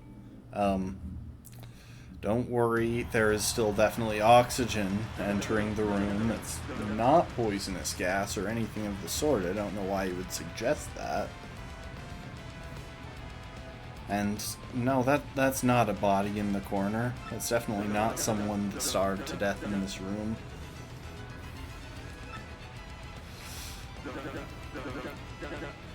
The Golden Grandstander, Rock Hawk.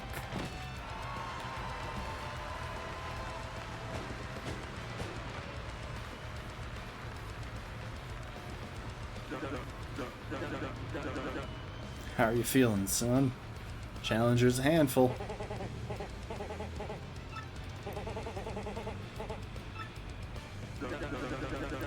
Great Gonzalez made it to the top of the majors faster than anyone ever. Got up faster than you did, champ. What do you say about that?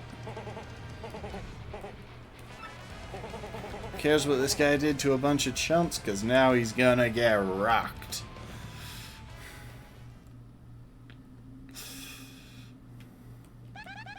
They're totally ridiculously late now. I'm gonna find out what's up. Mario, it's locked. The door's locked. We're totally trapped.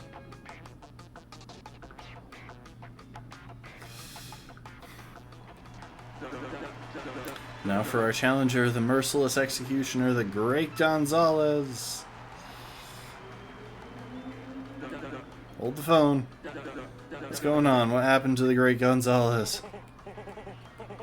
Oh, he fears the rock. Can you smell what the Rock Hawk is cooking?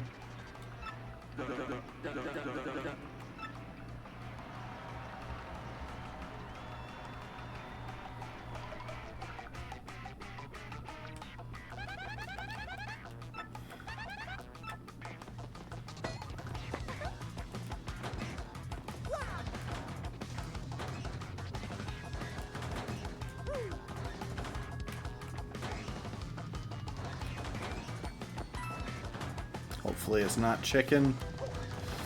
You have a point there for sure. That would be concerning. I don't think there are any items of significance in this room, because this is a one-time location.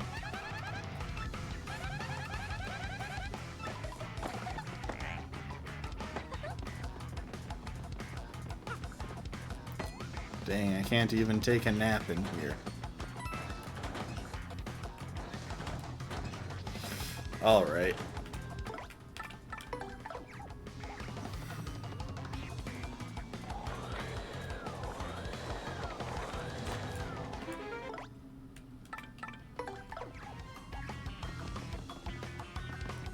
I always loved this room. It's just someone made their little hidey hole behind a Peach poster.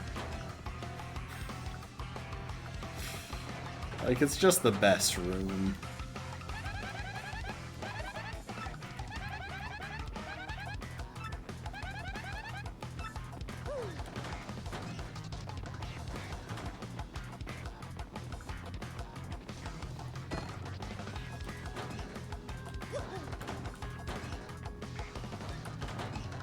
Ooh, there was an item, though.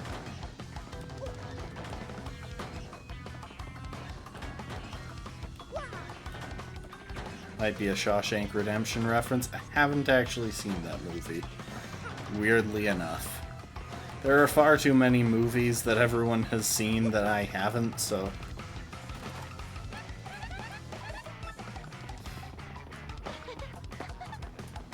Yeah, I've heard good stuff.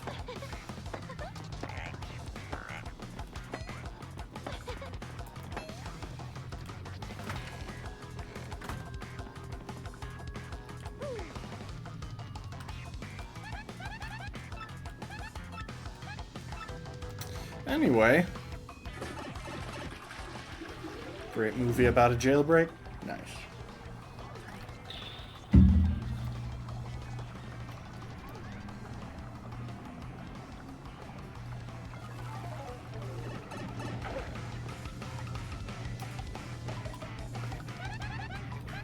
Oh, come on. No comment about wanting to never do that again.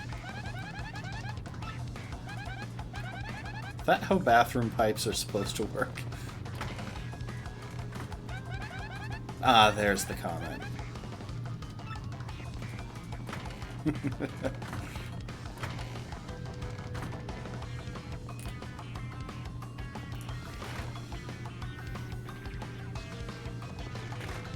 Alright, we've taken care of that.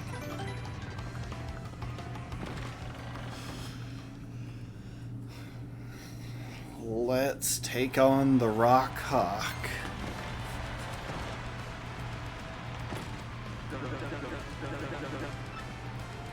Just enter. Love how they didn't even bother coming up with an interesting... Oh, there we go. You the plumber. You're late. Ah, the cheers of my adoring fans.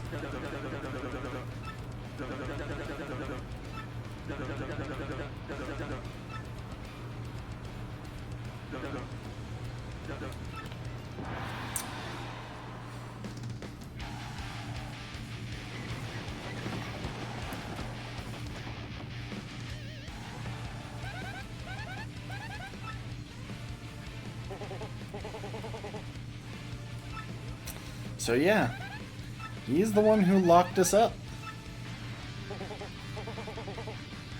He also sent us a poison cake that we didn't eat, because I've played this game before. Actually, the first time I played through this game, well, through the original, I didn't eat either cake because I was suspicious of both. He is not the one who has been sending us emails about the Crystal Star. Anyway, it's time for you to take a little time out.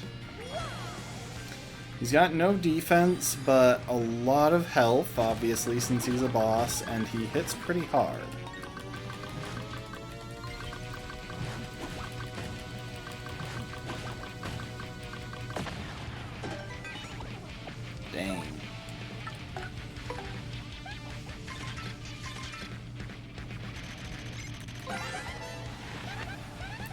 40 HP, 4 attack, no defense.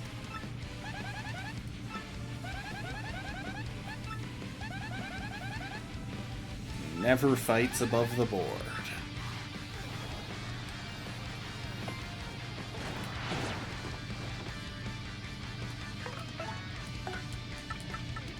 Alright, Pete, you're up.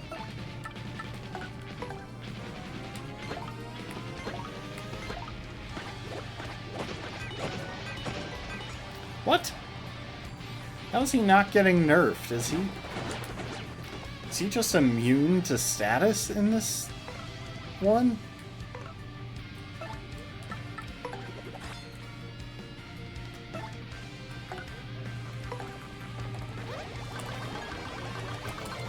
Statusing him was one of the main tactics in the original, so...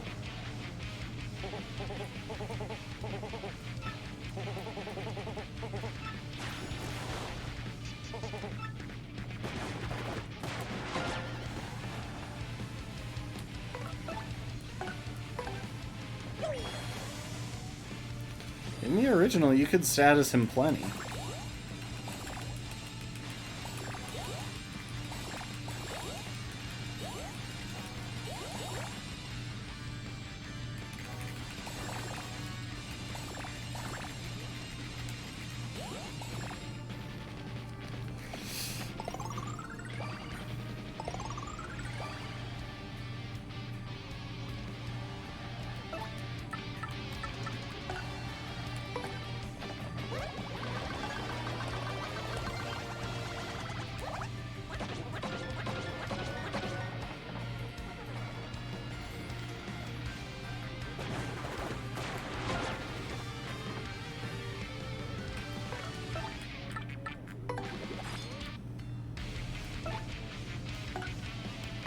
Well, 2 more ground pounds will finish him regardless.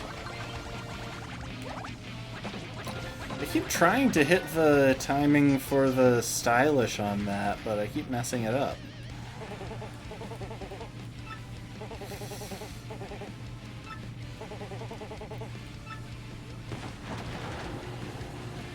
This move.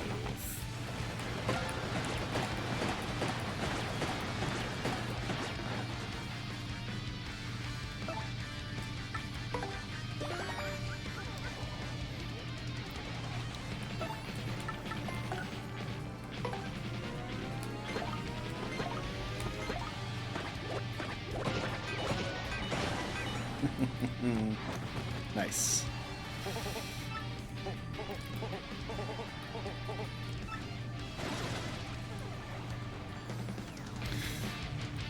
You know, when I first played through this casually, I loved to use him as a great spot for grinding XP because you can just rematch him endlessly, but he only gave 12 there, so I don't really think there's much point.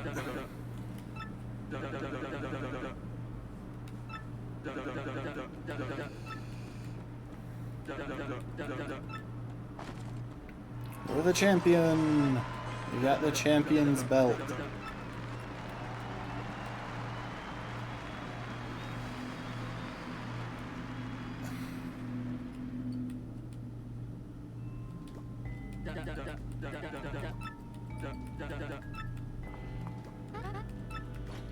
$100 though. Still a good source of income, if not as good a source of star points.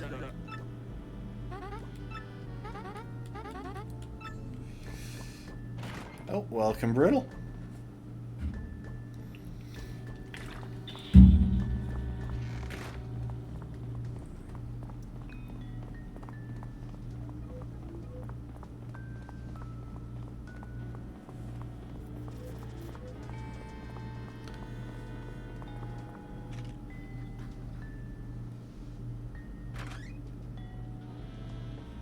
Oh my. So tacky.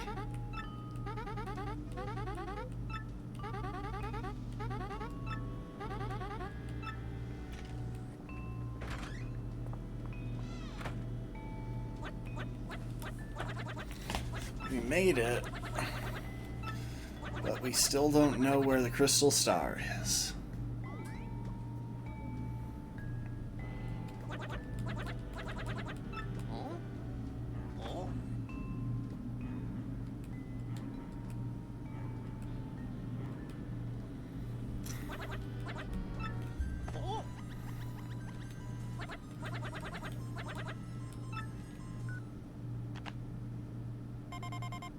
Discover the true nature of the ghost.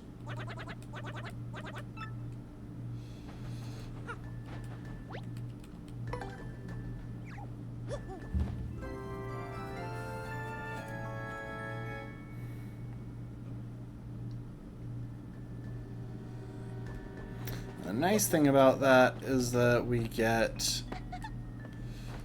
a bed that actually recharges our flower points, and we get a private save block. So they just decided to go ahead and give us one right outside the room. All in all, not bad perks for being champion.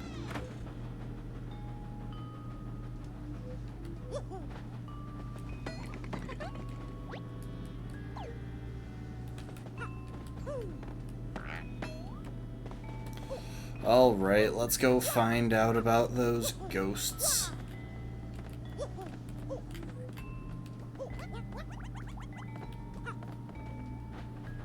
I always mess this up.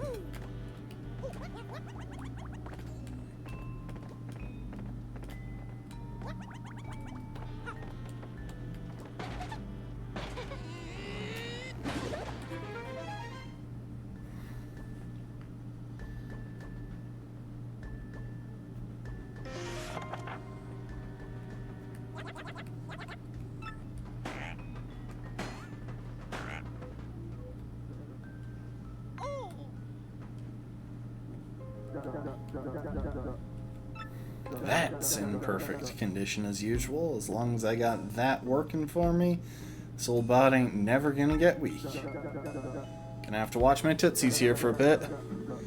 First King K caught me when I was with that. Now I can't shake the feeling that Jolene and Gonzalez are onto me. Guess I'll burn that bridge when the time comes. I'll just disappear. Just like I did to them others, like I did to Prince Mush, the first champ. Grubba is behind all the missing fighters. Just go ahead and hide the paper relating to that in the desk drawer. You know what, though, since I'm thinking aloud here, good fighters ain't nothing to mess with. Even Rock Hawk lost Gonzalez. I have to disappear pretty soon, for my sake.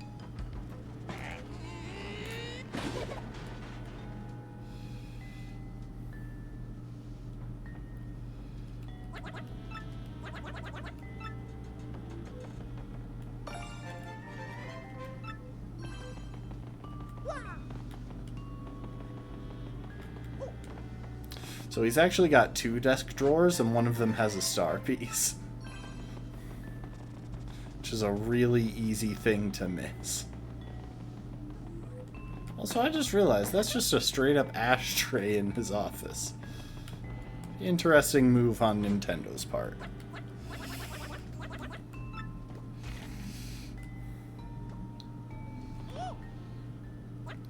Machine under the ring using a crystal star.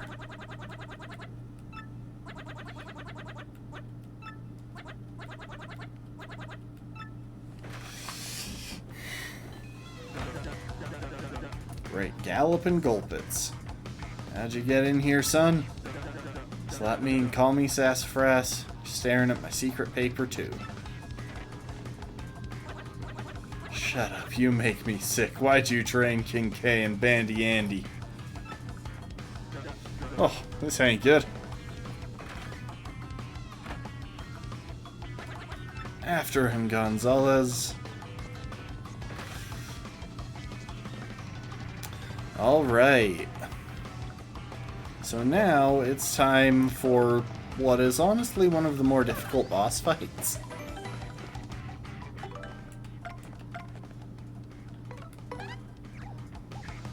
And how many items do we have? We got 13 out of 15.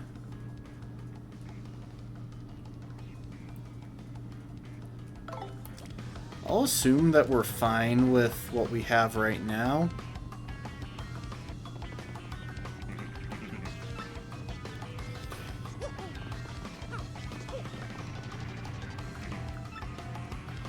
Oh my gosh, really? They've locked me in? I can't even go out to get some spare items if I want to?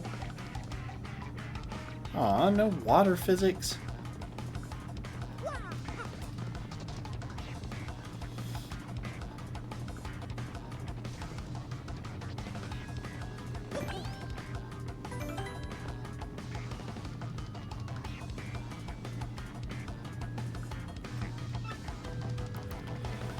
Okay, well, let's hope we have everything that we need then, because we can't actually get out to change our loadout now. Bit of a strange choice.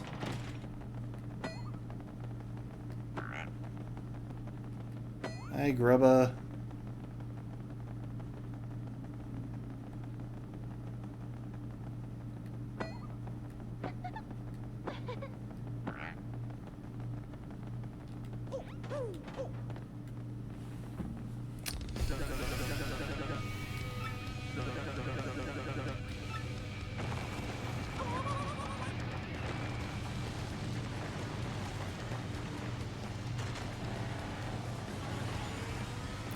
It's definitely darker and more ominous in this version. I actually kind of like the vibe change. I haven't always been sure on them. So they changed the vibes in a bunch of rooms like that, but this one it definitely works for.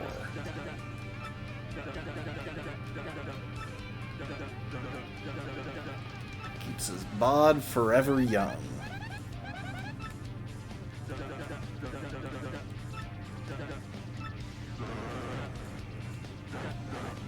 Muscle up.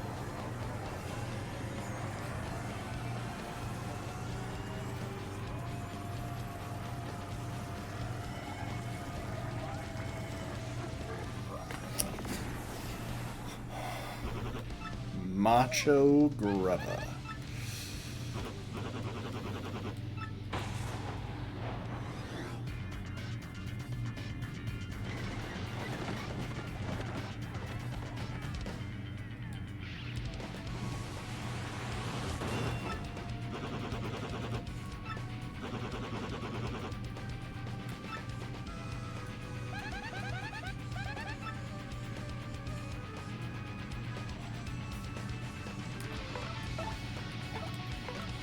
Okay, we'll open with trying to clock him out.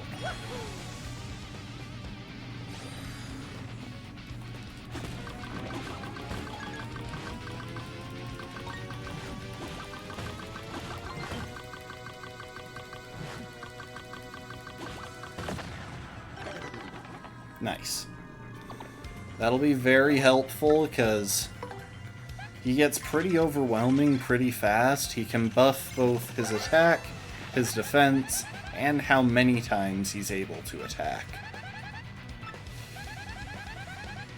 Yeah, so he starts off increasing the number of times he can attack, then he powers himself up, then he attacks.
Interestingly, with 2 Power plus Ps, Mini Egg is actually Yoshi's strongest attack.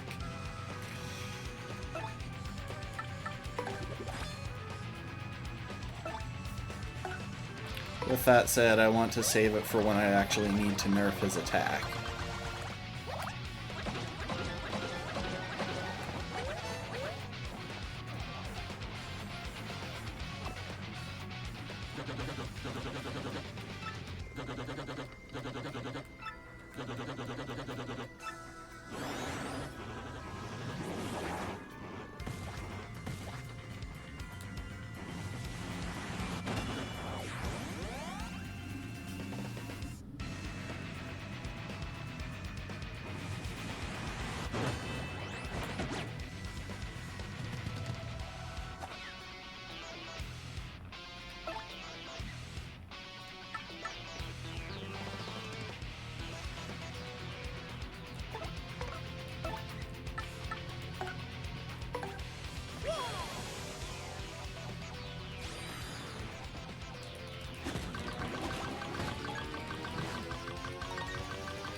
Nice.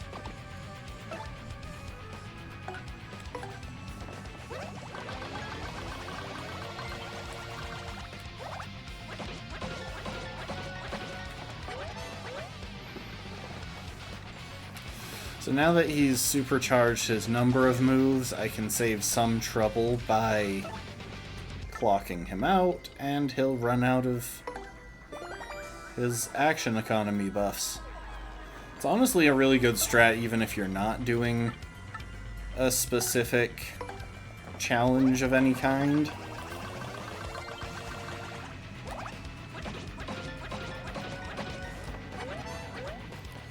Like, clock out just is a really good strategy to counterbalance the amount of screwing around with the action economy that he does. Oh, thank goodness he didn't,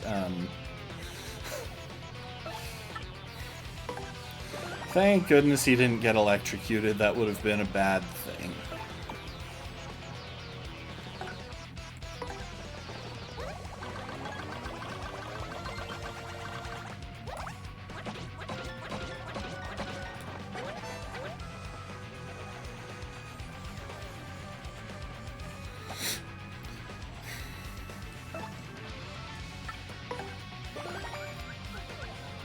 And now, let's finish it off with some egg.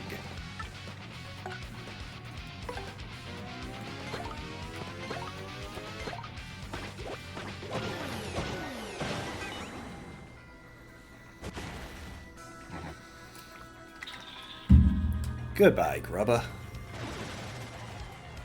31, not bad, not bad.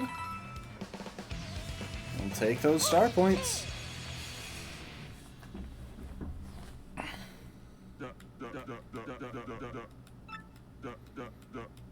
Great fight there, son. Great fight. Erg.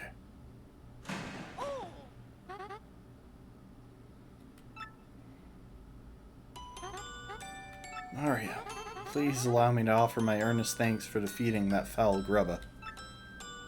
Jolene? I really have to apologize. I'm so sorry that I had to get you involved. You must understand I had to learn the truth about this arena by any means. It's actually a really touching story. I had a little brother once by the name of Mush. He'd have done anything for me. Our family was always poor, so he became a fighter here to support all of us. But he suddenly went missing one day. Our family was inconsolable. I suspected foul play, so I got hired on as the manager and investigated in secret. As I looked for clues about my brother, I accidentally saw Mr. Grubba transform. Seeing what I was up against, I almost gave up hope, and then you appeared. So I decided to secretly guide you. So our ex-buddy was... correct, it was me. Once I saw you fight, I knew you were the only one who could challenge Grubba.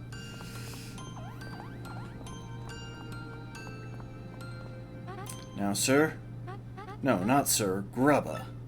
I want answers right now. What did you do with my precious little brother? You know exactly what I'm talking about. The first champion, Prince Mush. Prince Mush, he discovered the secret of my power-sucking machine. I had him disappear. Any which way you look at it, he ain't round these parts no more. I had my boys take him out, back, and just toss him off the edge. This is a floating city. It's honestly a really great way of disposing of bodies. Even if they find what's left, they'll never be able to piece it back together and identify it. Poor sweet Mush. Thought she was kind of mean, but it turns out she was just worried for her brother. Wow, check it out, Gonzalez, the Crystal Star.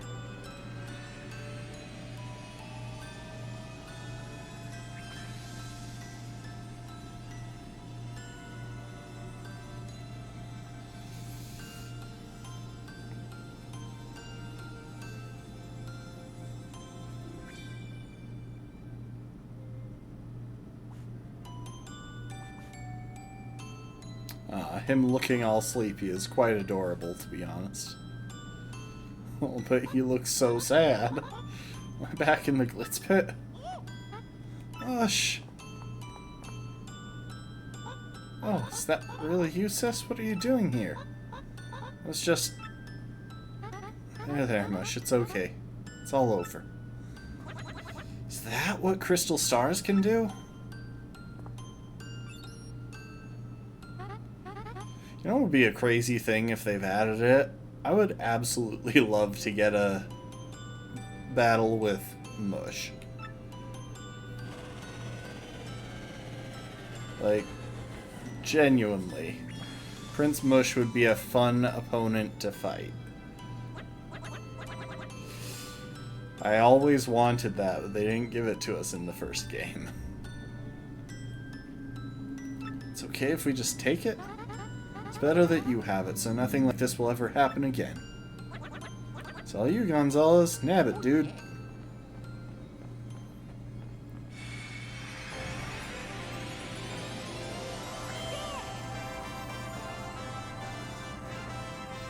Got a crystal star. And we learned Power Lift, which will genuinely help in some scenarios, because it's like Flurry's Gale Force, but better. Or, no, Power Lift buffs Mario's power. I forgot. I'm thinking of Up, Up, and Away from the original game. Or from Paper Mario 64, I mean. Blitzville's seamy underside was a dark, dangerous place seething with conspiracy. With the help of the lovely Miss Jolene, Mario revealed Grubba's true identity and acquired the third crystal star by defeating the monstrous Macho Grubba. Grubba had used the power of the crystal star to run his power-draining machine. What other hidden powers might these strange and mystical items possess? And what do you know? Because we left off last time halfway through a chapter, we can actually continue. Belden, tell me, what good are you? You still haven't taken care of that Mario character? Well, yes, sorry, but only because he's tougher than we thought at first. You don't understand that we X-Nauts must open the 1,000-year door first, do you not? Rest assured that I will definitely nail him next time. We have prepared a weapon that will bring him to a quick and certain end. I trust your words, though I rapidly lose my patience. Just leave it to us, sire. Let's away, my lovelies. Marilyn, Vivian.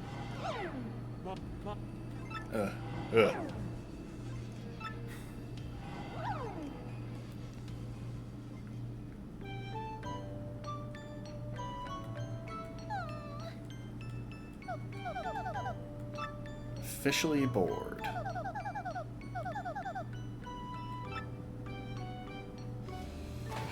They know where the map is now. Alright, time to go and see Tech.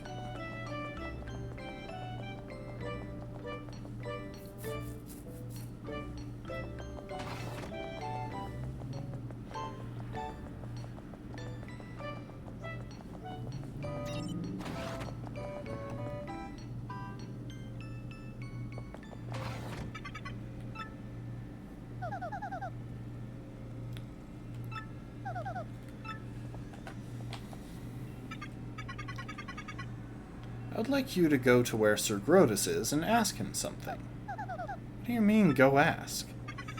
Recently obtained specific information that brought an issue to my attention. You're the main computer here, right? Why is there anything you don't know? I'm not able to know things that are not entered in my CPU or otherwise recorded. That's why I want to know what Sir Grotus is thinking about this issue. But even if I try to go see him, they'll catch me and send me back to the room. That's true, but you'll find a soldier's room 1 floor up. Take the elevator. Once there, please obtain a soldier's uniform and change into it, avoiding detection. You'll go see Sir Grotus looking like a soldier. You'll be disguised. Imagine you won't take no for an answer? You imagine correctly.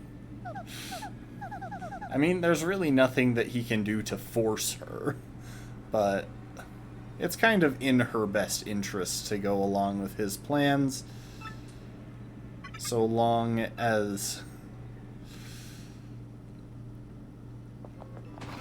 she can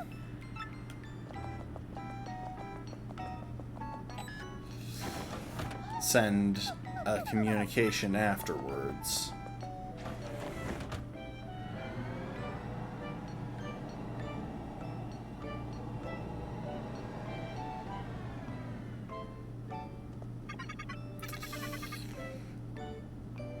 I mean, he could consider that a date, but you know, like, the thing is, there's no point, because eventually, if he doesn't want her getting in trouble, he's gonna have to let her go back to her room before anyone comes to see him.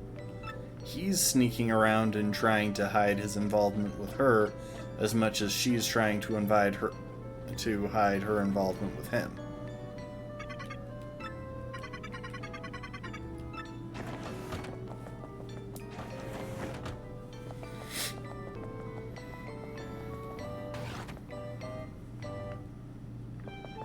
I wonder if the potion making minigame in the next intermission is the same.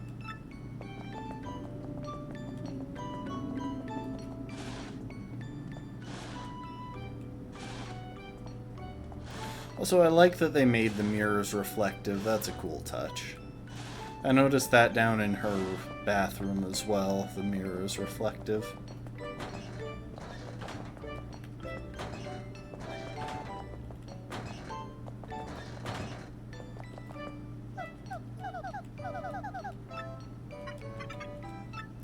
Now, it'll be interesting to see if she gets a unique model, or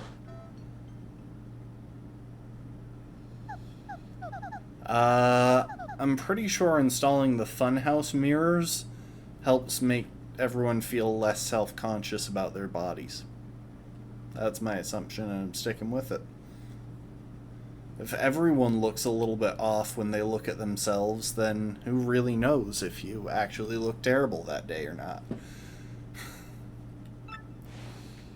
Okay, does she have a unique model when wearing the soldier's uniform, or is it just the standard? Just the standard. I mean, you definitely look like a normal soldier, honestly. I can't say any different. Hello. What? Oh, you're on your break? Fine, carry on.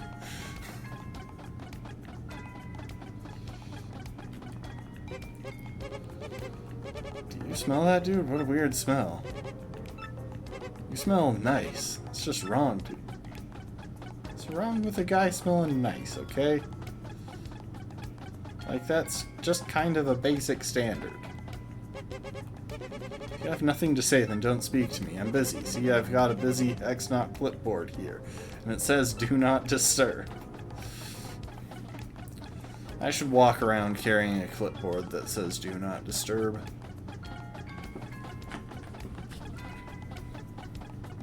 Because then people would have to pay enough attention to read the clipboard in order to see what I'm saying, and, well, that's just more trouble than it's worth.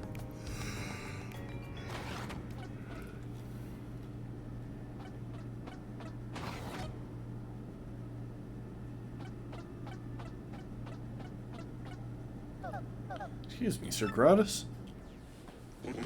Yes, what is it? Speak. Well, it's about Princess Peach. What do you plan to do with her going forward? Something is wrong with your voice, X-Not. Perhaps I have a throat lozenge? No, well, never mind. Oh, about Princess Peach? No interest in what the woman has to say, just keep her locked in the room. But don't ever treat her roughly, you understand? Tell the others as well. But why in the world are we keeping her here, then? It's none of your business. Don't forget your place, you impudent worm. Concentrate on the crystal stars. That's all I require. Conquer the world, legendary treasure. No, nothing is odd. Roger, whatever. Please excuse me. Wakanda forever. Now I need a mod for this game where it just turns all of them into, like, Paper Mario versions of the characters from Black Panther. Or where they actually say Wakanda forever whenever they do the little arms crossed thing.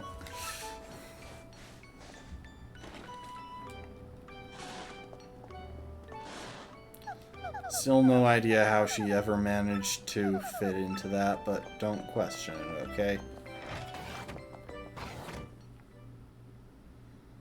A reshoot of Black Panther where everyone's an X-Not. Exactly. Like, we need some of this. The goal is to conquer the world, is it? Terrible. Of course, I was built for that purpose. How could you? Princess Peach, do you like the world you live in? There are many problems in the world, many sorrows. Do you like such a world? Of course I do. Nobody likes everything, but I love the good parts. There are many sorrows, sure, but there's also joy. The crystal stars help you conquer the world? And what's this treasure? I'm afraid I cannot answer. Answering those questions is prohibited by Sir Gratus. Oh, never mind. I must at least inform Mario about this awful plan for world domination. Tech, let me use your communicator. I'm not asking.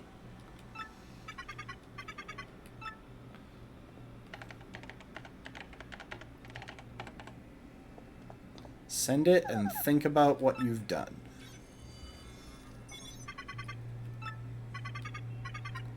I've had a busy day. Go back to the room, please. Oh, okay.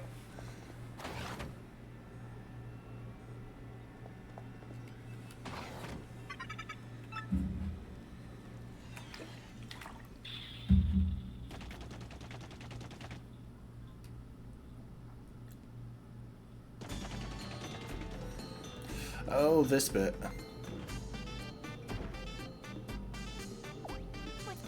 That thing's humongous. Everybody hide now. Save yourselves. Who'd have thought that fool Mario would be in Glitzville of all places? Say something? Your rudeness?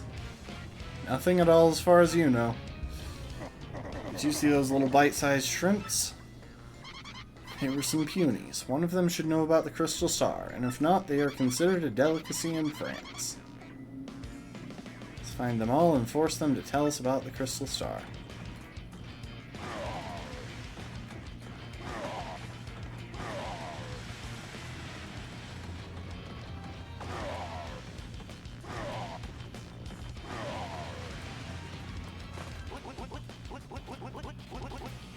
This guy's big and bad. He's large and in charge. Don't worry, Petunia. Your big brother is here. We'll get through this. Nope. I think it's time to kill off your character.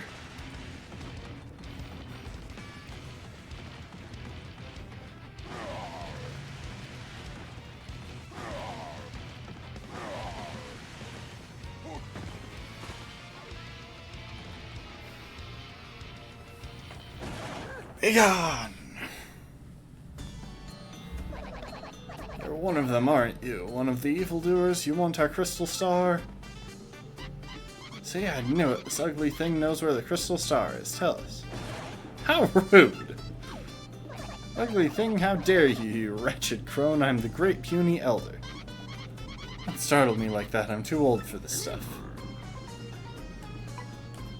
You're both too old for this. Yes, Lord Bowser, you look as if you're just dying to say something. Nope, nothing. Not at all. Let's move on, shall we? You, elder hag thing, where's the crystal star? Don't try pulling rank again. Your answer, not your age, will determine your fate. Hag thing? Honestly, in any case, you're too late. The crystal star is gone. That's right, we gave it to a mustachioed man named Martio.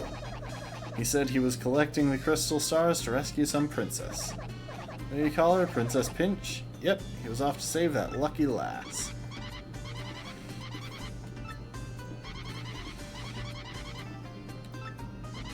Mario's trying to get it all. Treasures, princesses.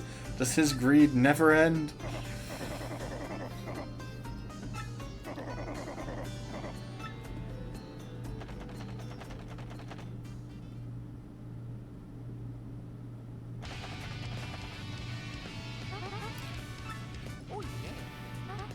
I love how I managed to leave all of those posters up.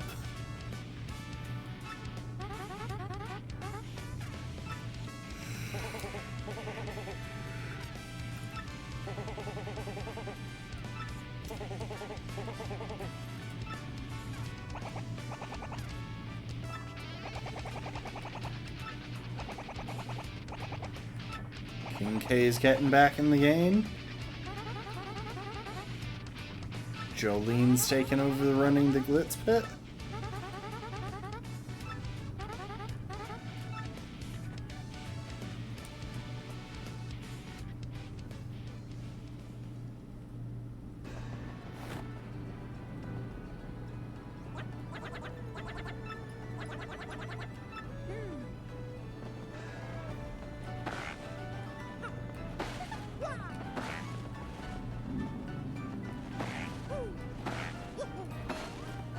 Just like hitting those things. Anyway, it's time to head back to Rogueport.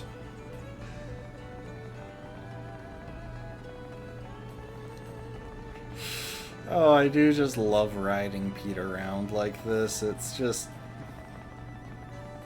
it's fun, and the little pitter-patter of his feet is adorable.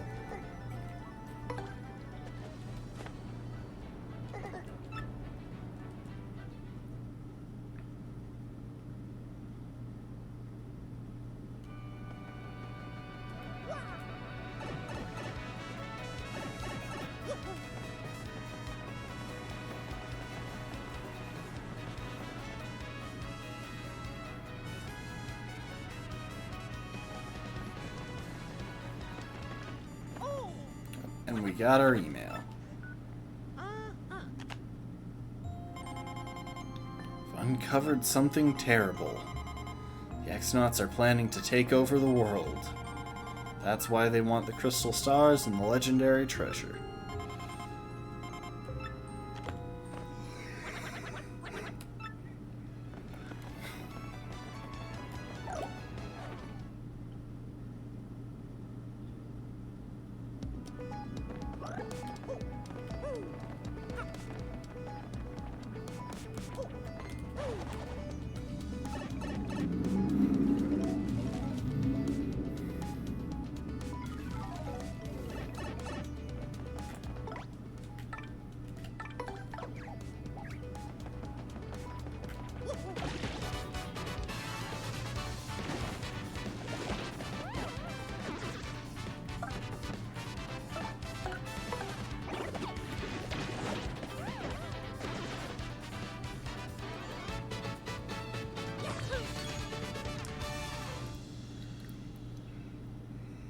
Ugh.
We already checked this room for hidden panels. I think we did, and then there were none, but we found the star piece behind the stairs. That's it.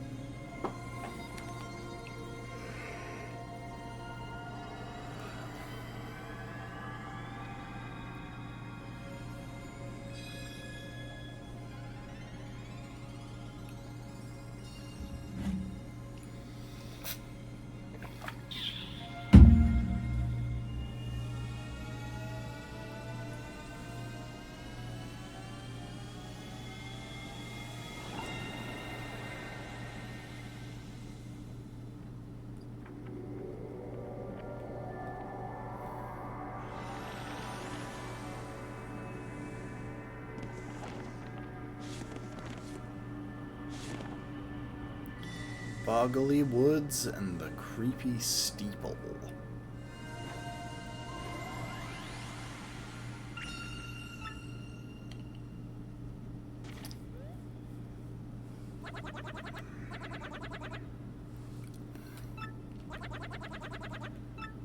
Oh yeah.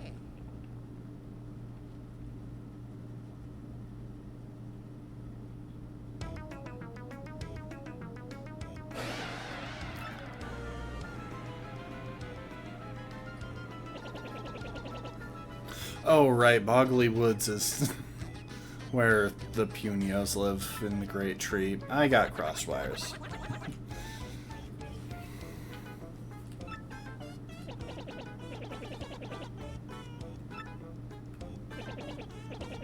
Yeah, that's kind of the thing. They both have trees, which makes them basically the same place, so it's pretty difficult to tell them apart.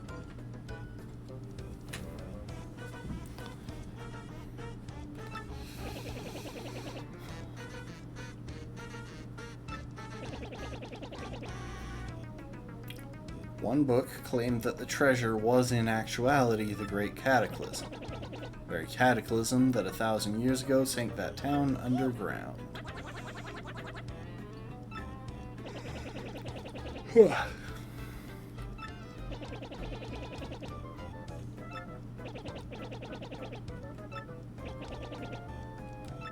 entire world could be destroyed.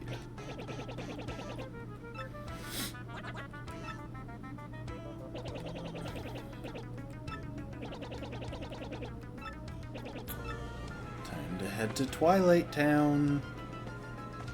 Except we might wind up doing a couple other things beforehand.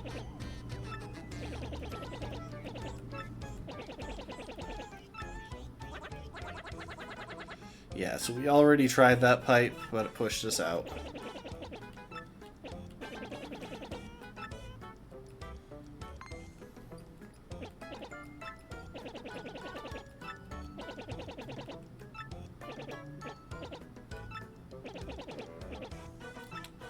Darkly. So yeah, we'll have to go and visit Darkly. Oh, and Coop's got an email. She goes into Coop's house and smells that Coop's smell. Now it's starting to smell more like his dad, who probably smells like Hooktail's insides. Oh, and since he's gonna be my dad too someday, I'd better get used to that smell, huh? What am I writing? Oh, I'm so embarrassed, but I'm sending this anyway. Hee hee hee. Oh, and we got Rogueport Direct Mail issue 2. Much more exciting, to be honest.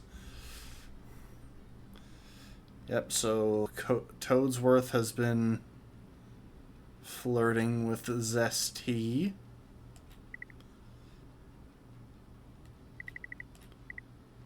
Pungent's Great Tree Shop is getting a spotlight for the next 15 minutes, we'll get double shot points. We're going to go ahead and ignore that because I've never really found a good reason to get shot points. Spicy soup. Always a good one.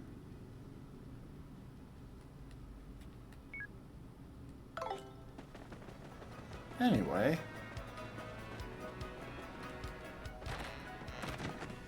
Now. Jolene wants help. Merlee wants the heartful cake recipe, and Bubblber wants a hot dog.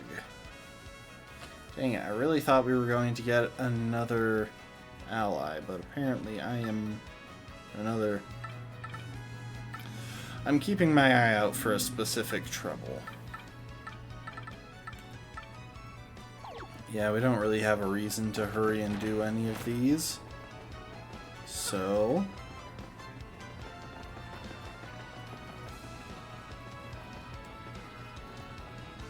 Hi, Darkly.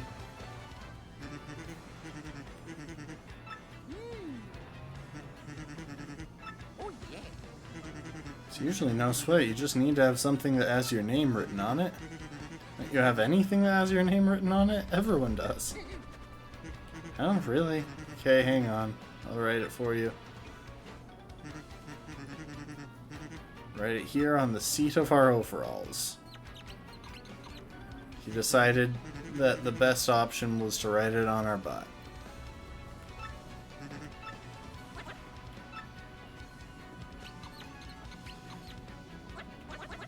Watch where you're drawing, buddy.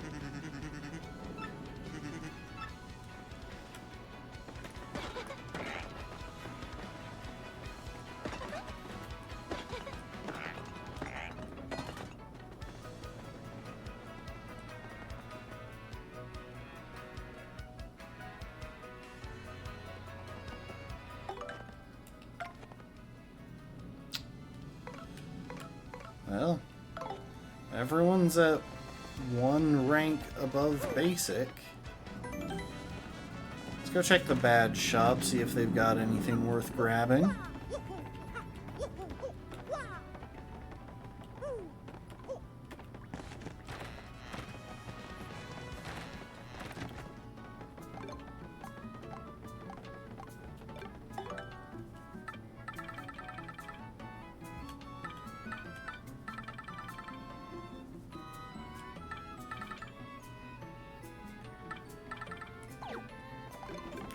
Nothing worth getting, really. What about you? You got anything worth getting?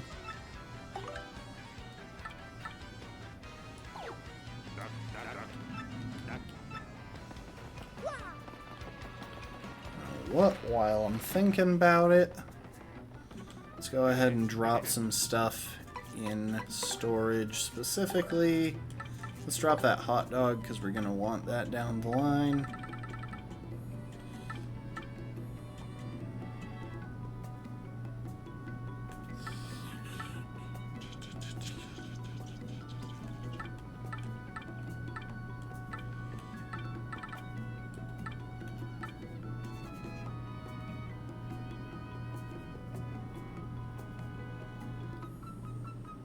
Yeah, we'll go ahead and drop the life shroom too.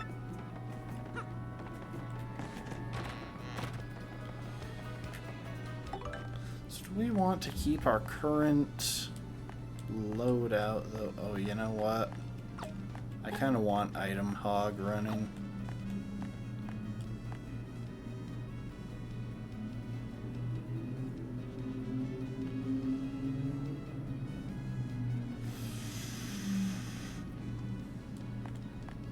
But I want to keep power plus P around.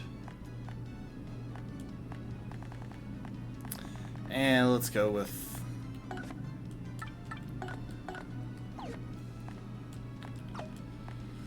Let's go with quick change for a little bit.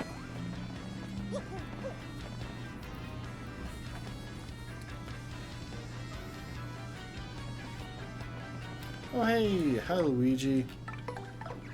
And the cherry-shaped Bob-omb. Jerry.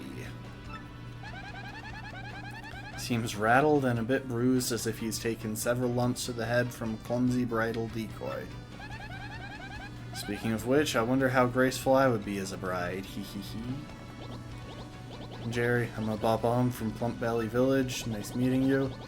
Sorry I sound so down, but you would be too if you'd seen Luigi's big bridal stunt show. He's so clumsy in heels. It's like a wobbly force of nature, falling down everywhere, knocking things over, tumbling into people. See, in the original, he was just stunned into depression by how horribly unbridled Luigi looked in a bride's dress.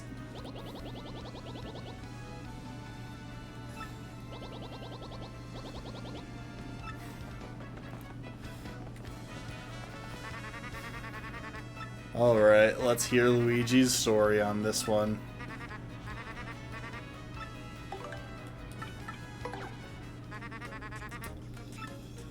Once we made landfall on the Strudel continent, we made for Plump Belly Village. Once we got there, though, we immediately noticed that something was wrong. Learned from the mayor that the town was ruled by a giant snake named Huzzah. He said that the beast demanded he offer up his own daughter as a sacrifice, too. So of course, being heroic, I offered myself up to go in her stead. Brave, huh? The custom was for the sacrifices to be dressed as brides, so I got all dolled up. It was one hot sacrifice, bro. I looked so good I fooled all our foes and got into Huzzah's lair. It was kind of rough fighting in that gown, but I managed. Chiffon really chafes, bro. Finally found Huzzah, and the snake had a second head on its tail. Talk about scary. Fainted real quick, but when I came to, I managed to distract both heads. Reared its fangs, bared to attack, and lunged at that moment. I deftly dodged left. Escaping mouths smashed into one another, and he vanished in a cloud of smoke. Shining plate fell down on the spot where Huzzah's body had been coiled. Another compass piece. And this one pointed east to Circuit Break Island. Just as I was about to leave town, the mayor asked me to stay and marry his daughter. I thought about it. She was sort of cute, but we ended up sneaking off the next morning. And I still have to save Princess Eclair from the Chestnut Kingdom. When the marvelous compass activated this time, I heard somebody's voice. It was so beautiful, bro. I'm certain it was Princess Eclair's voice. My heart began to race. That's when I realized that Princess Eclair, Oh, I kind of zoned out there. So, yeah, we sailed again after ditching town. Somehow we managed to get back here to Rogueport, and here I am.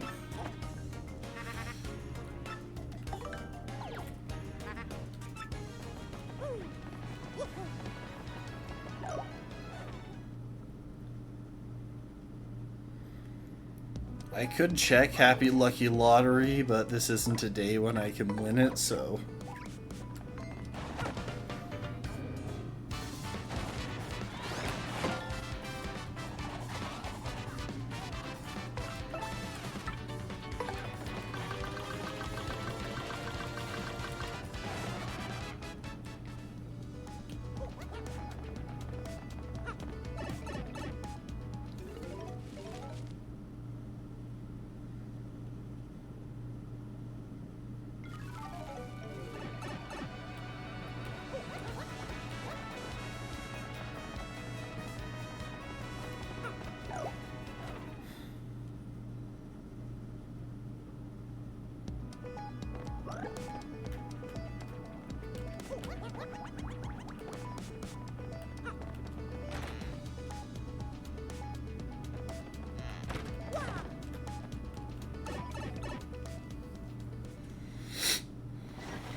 For Pigs the Bell Tolls.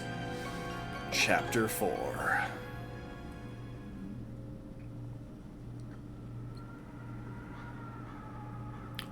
That is a funky looking moon.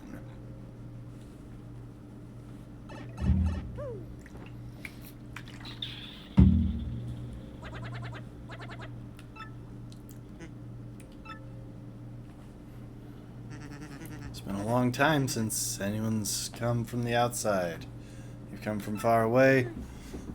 Yeah, those clothes of yours, I'm pretty sure you guys must be adventurers, right? This is a bad time to arrive. But you're adventurers, so maybe it's the perfect time. What's going on? It's a scary tale to hear, and to tell, too. Oh no, the bell rang again. Oh, this is so awful. Who could it be now?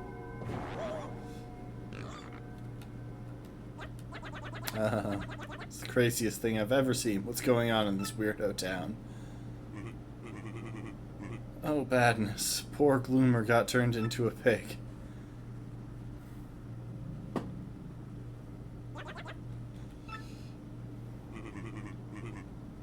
Mayor Dower.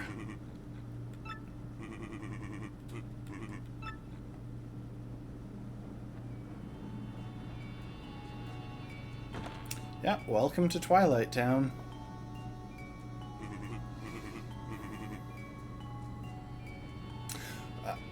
I honestly don't know how turning into a pig would classify on the whole kosher scale. Like, I really don't know. Let's go ahead and not eat them, though, because that feels like it would probably qualify as cannibalism.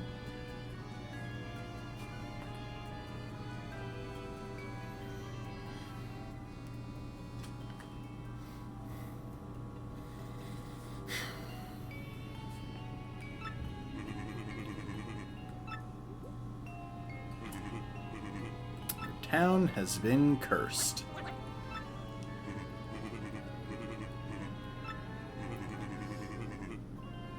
Beyond the town is the forest, and in its heart is the creepy steeple. The creature who lives there has decided that when the steeple bell rings, one of the Twilighters becomes a pig. When my loved ones become swine, will I too become a curly-tailed oinker?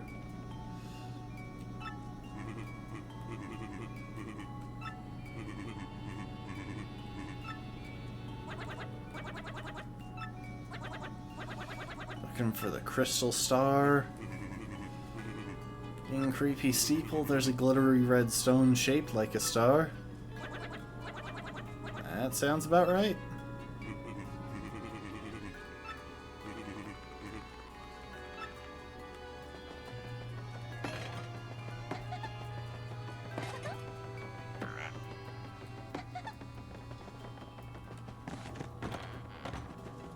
I will admit, in my first playthrough, this was probably my least favorite chapter.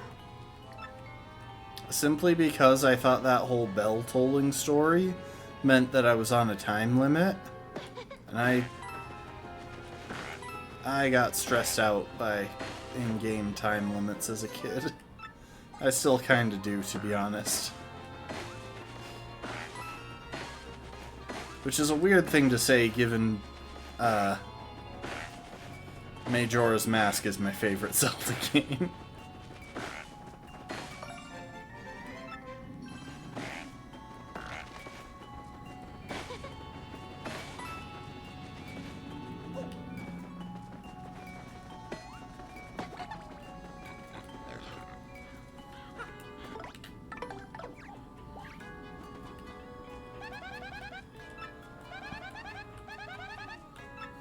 Seems to be happy even as a pig. Some people are just like that, I guess.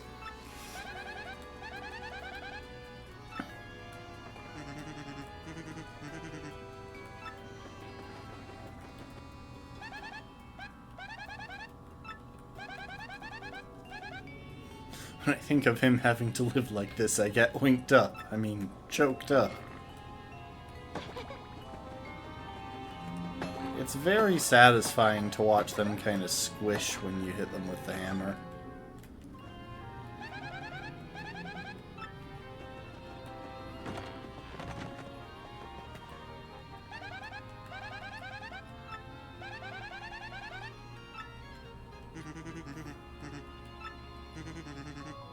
Oh, that little expression.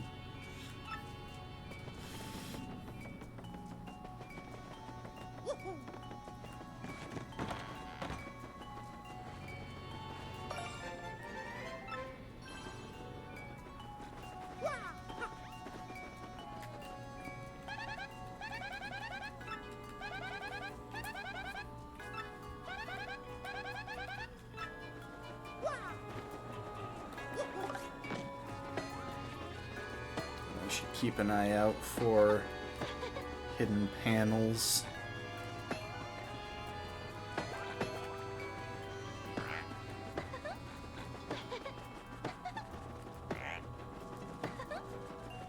I don't think there are any. We already found 2 star pieces in this area.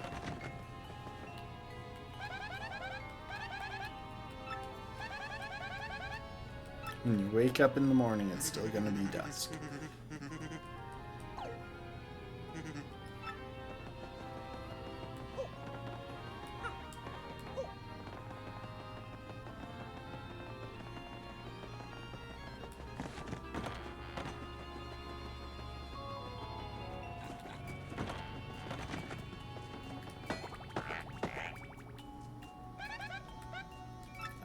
I'm trying to ask about the mayor.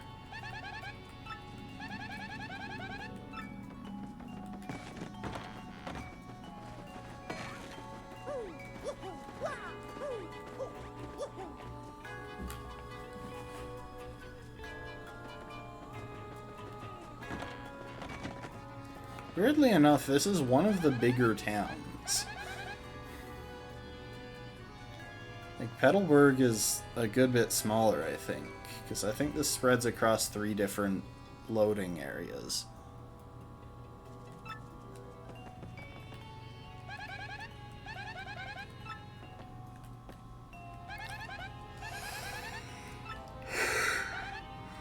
Middle child is so middle child. Her husband turned into a pig.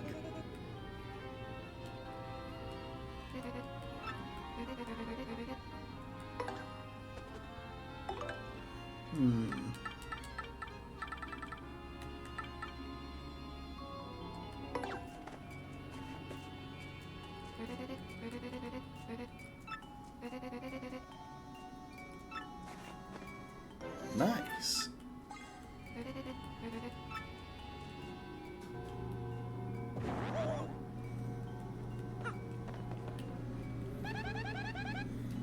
I know she didn't turn into a pig to feed her hungry children. That would be too gnarly. That is some spooky timing, I swear. The pigs got eaten. Fix my mommy.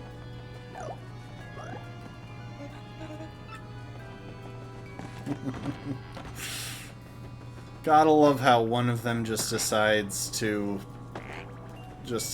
know what, maybe eating mom is the right call. I feel like I've met these pigs before.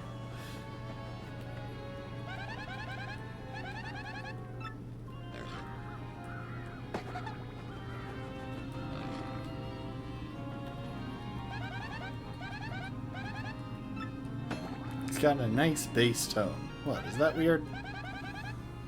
Goombella, please do not the pig.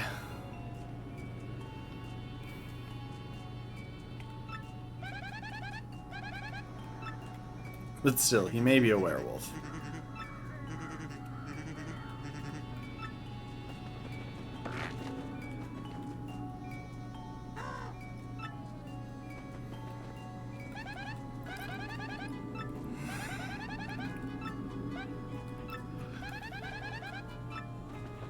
Guess being all gothed out is better than being a pig? How would you know? You're neither.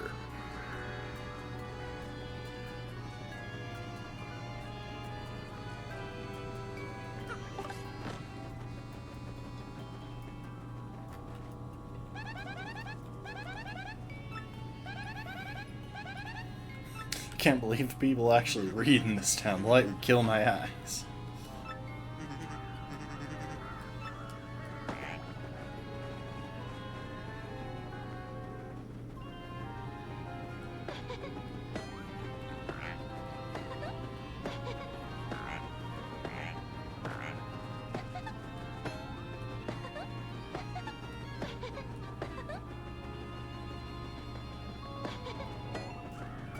Alright, just scouting for hidden panels.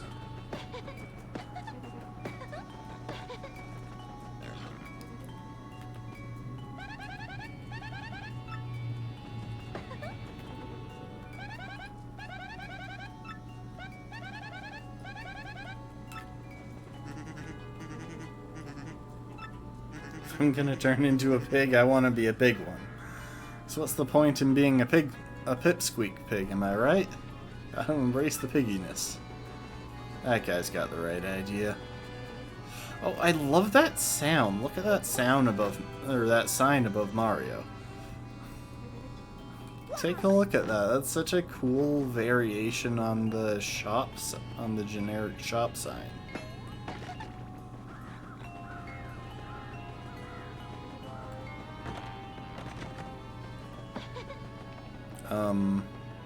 Hello?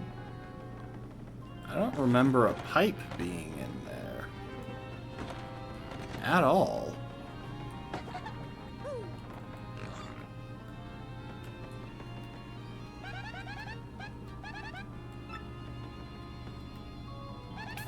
That's the wife of the Twilight shop manager. They run this place together. But she seems kind of indecisive sometimes. Oh, I didn't mean to. Yeah, so anyway, they're not open right now. Her husband's been turned into a pig.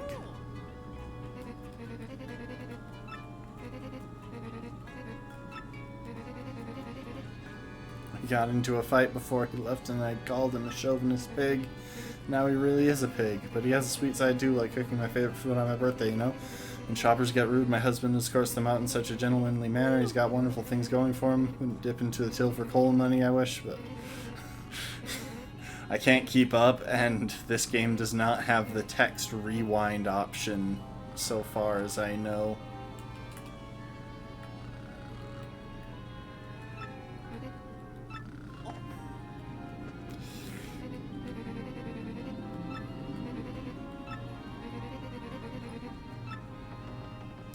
So yeah, unfortunately, while she is offering us whatever from her storeroom, it is currently locked.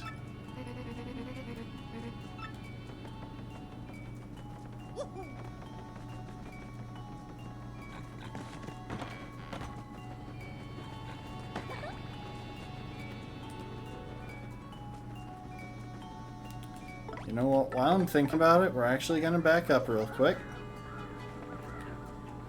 Well, okay, we'll do something first.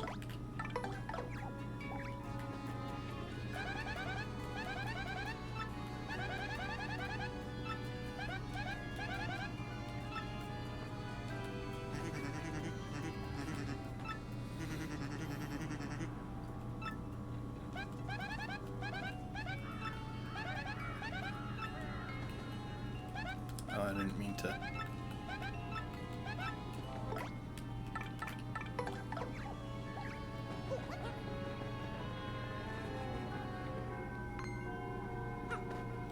Oh, that was another bell.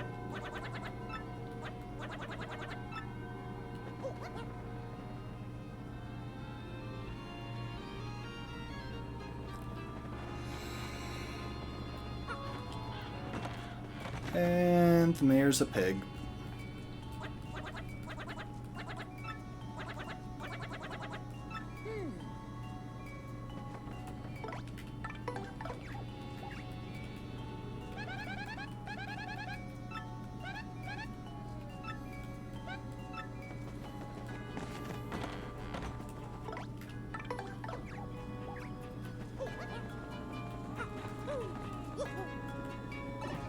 Sorry, I just want to go back and take care of something that I had forgotten about.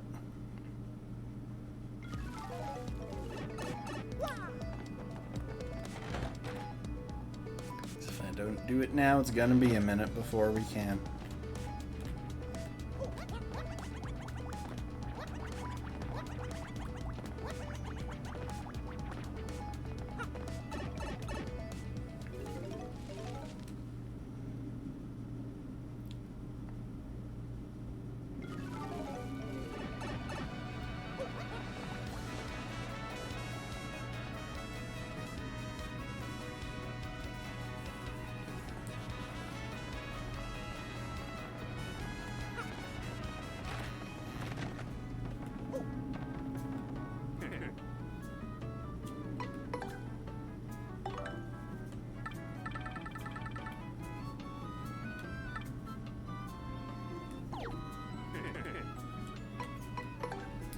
You know what? I'm gonna go ahead and sell these dizzy dials. I don't feel like I need them anymore.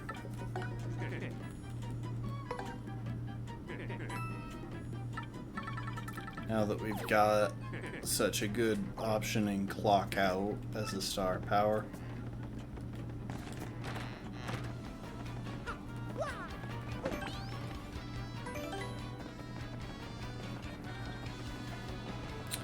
And I was going to do... Oh yeah, that's what I was going to do. Also, I'm going to talk to this guy. Ooh, I want that.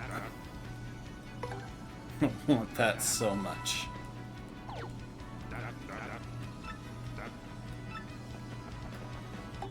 To the point where I'm actually gonna go ahead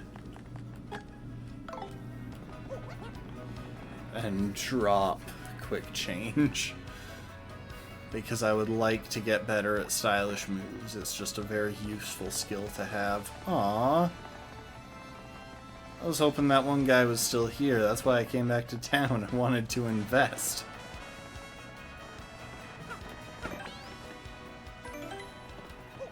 I guess starting the new chapter was the trigger to make him dip off to Dry Desert.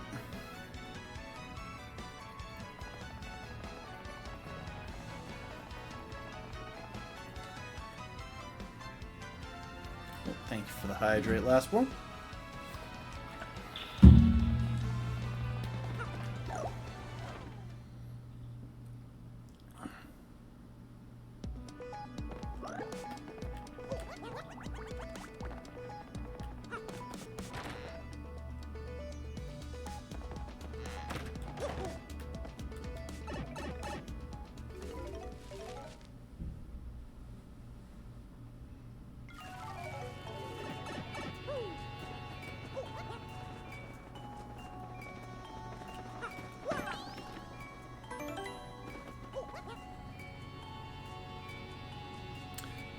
Also, another bell just rang.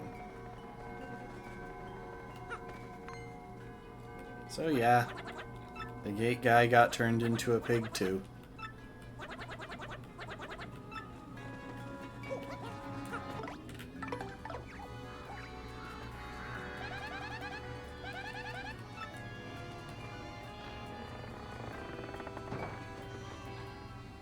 He doesn't seem happy with our turning.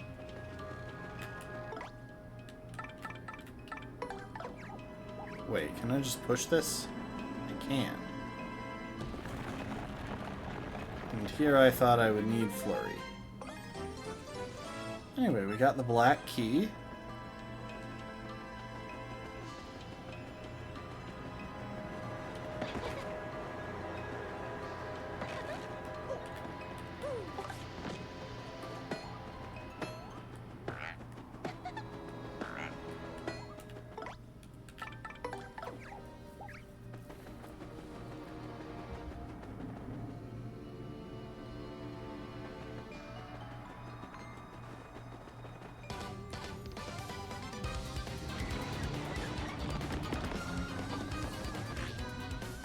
Oh. Oh my.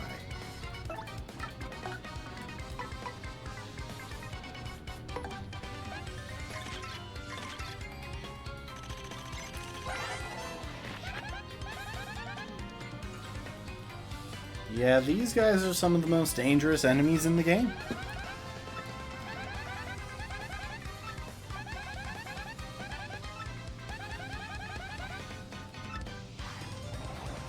Anyway, we're going to run away now because I want to kill that thing turn 1 rather than worrying about whether I'm going to manage it.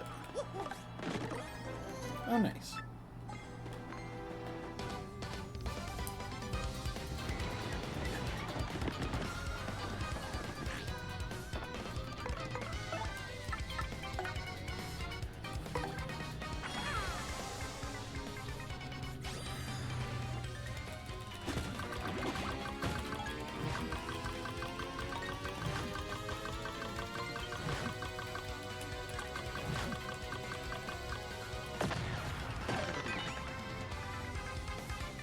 That's fine. Those were the two that I needed down. Now, as long as I hit an action command here.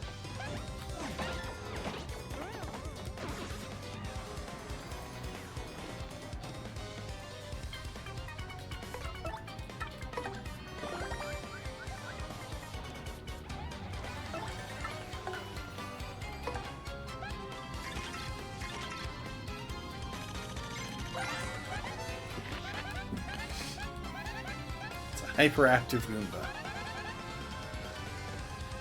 8 HP, 2 attack, 0 defense, and it has a charge attack.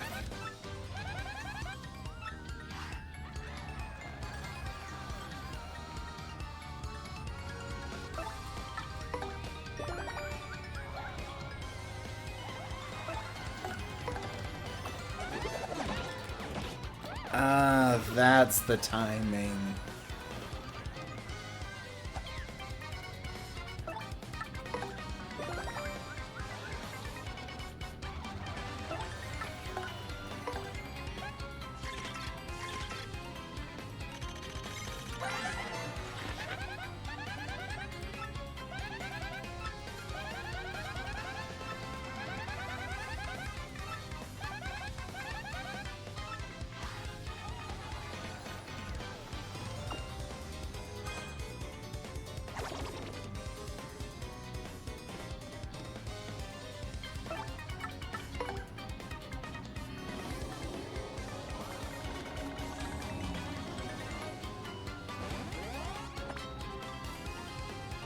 Ah, yes, the effect. Oh. Confusion. Right.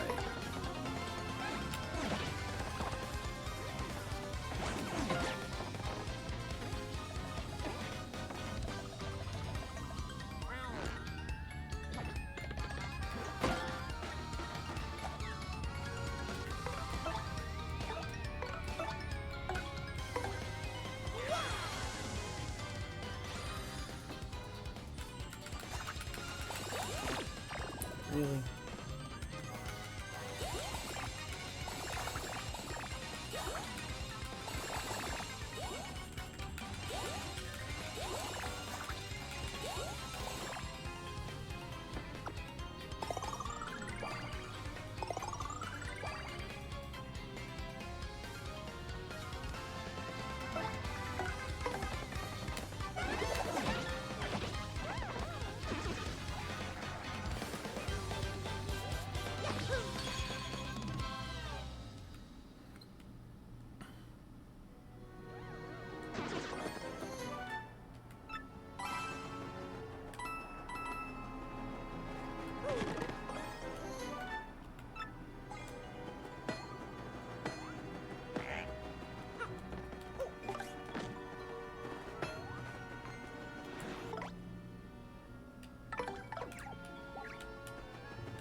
Nice level.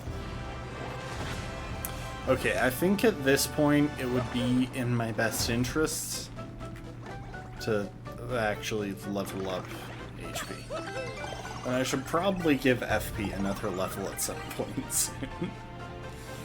Yeah, Peel is very cheerful. Oh, and we just got a bigger audience.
It's definitely a time for Koops.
Hello there.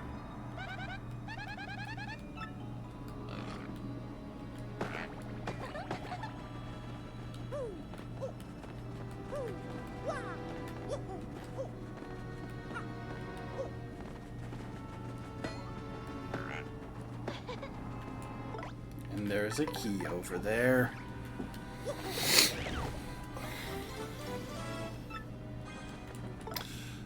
I do feel like Paper Mario 64 in more areas, like, did a more thorough job in most areas of making sure you had,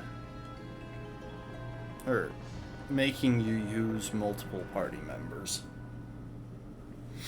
It feels like the puzzles were more varied, whereas in this one they gave Mario abilities outside the party members.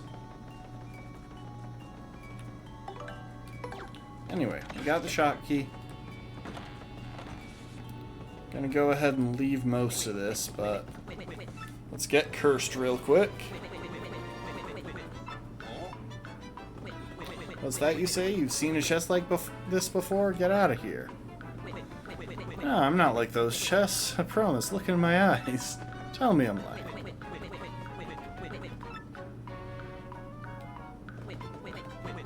You know how ridiculous you sound right now? I'm laughing in here. You think I'm gonna curse you when I get out? Curse you?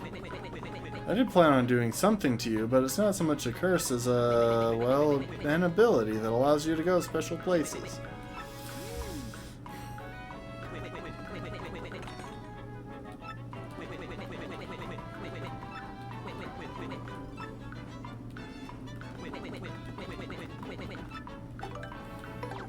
Anyway, let's get cursed real quick.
So yeah, that's nice.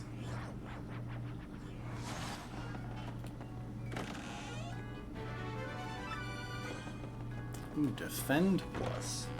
Actually a badge that I can use.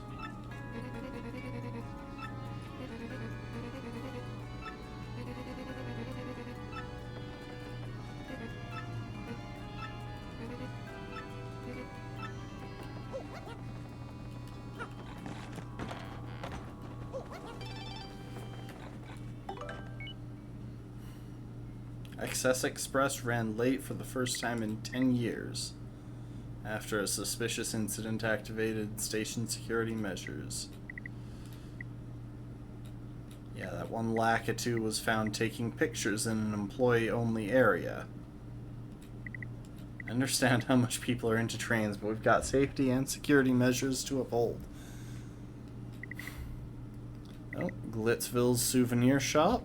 Never attracted as many people as the hot dog stand, but...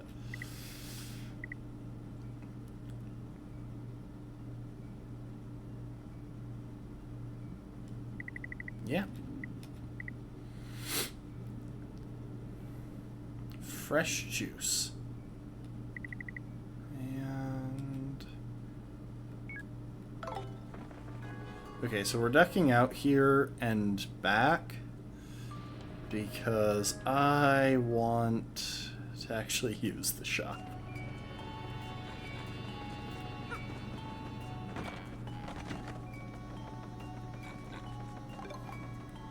So yeah, spike pouch is nice.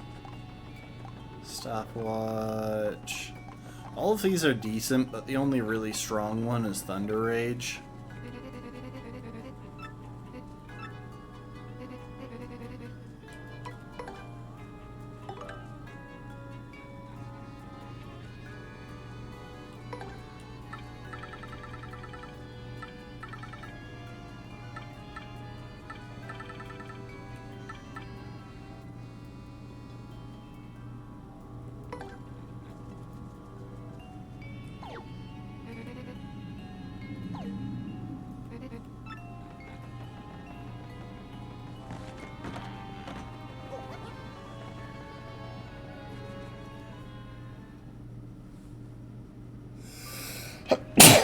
Oh, my bad.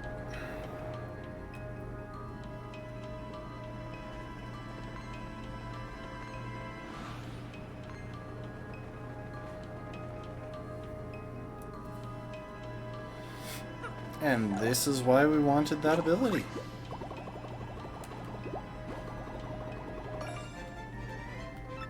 It's also just a fun one.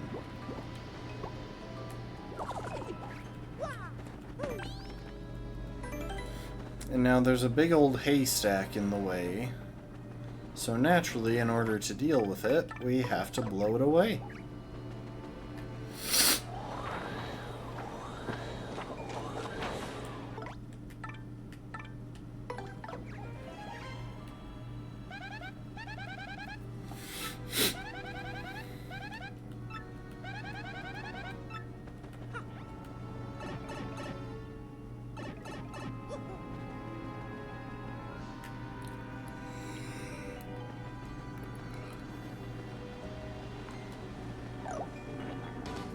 Dang it. Oh, these guys are so annoying. Seriously annoying.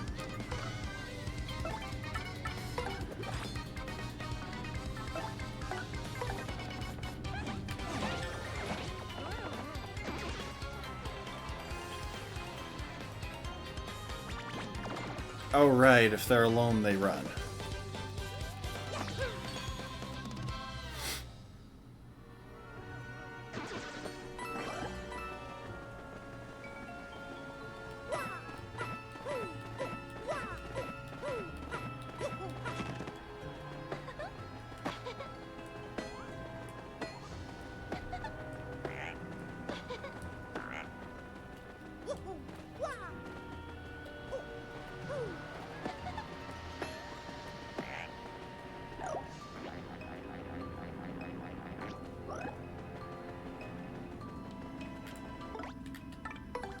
You know what? Rather than dance around them for now, let's just try and blitz through them.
Yeah, so those guys are without a doubt the most dangerous basic enemy, and it's not close.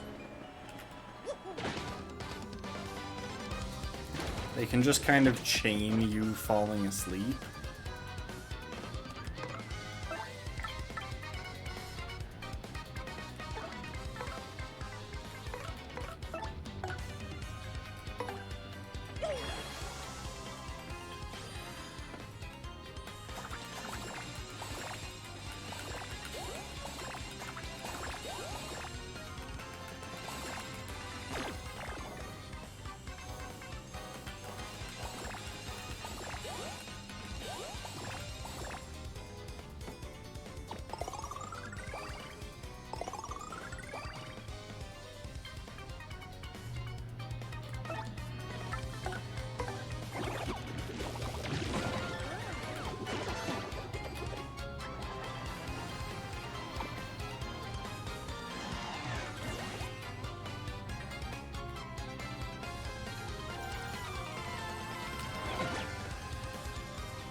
That is so insanely hard to guard, like, not even exaggerating.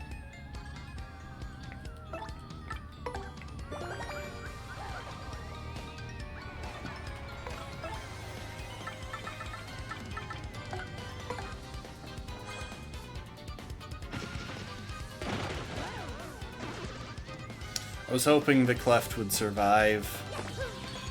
Would have been nice, but oh well.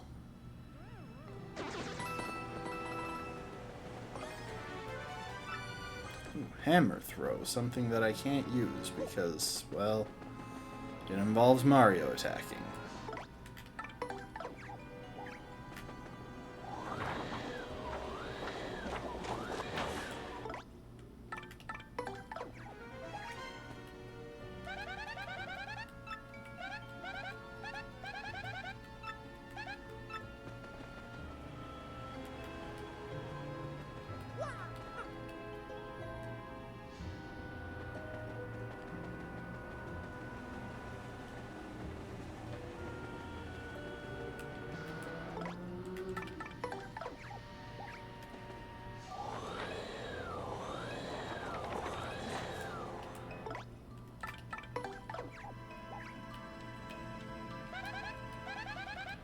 Yep, still in the woods.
Oh, thank you.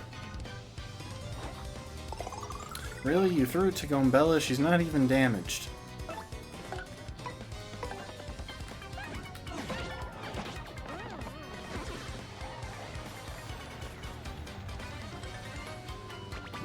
Yes, okay, that's actually very helpful.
There we go. I specifically led Goombella because I wanted to tattle one of those guys. There we are. I knew there was a block hidden behind one of these trees that was like super hard to hit. So I was trying to scout for it.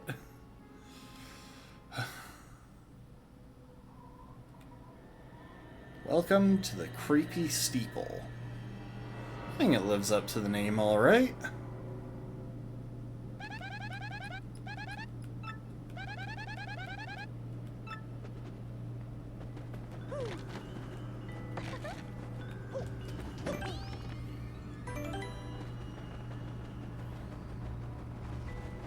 So we can't go through the main gate, but obviously we can pass through here if we want.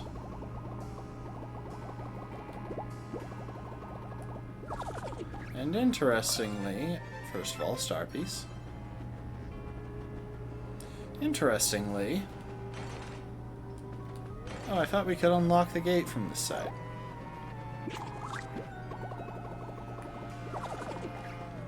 But either way, we can descend below.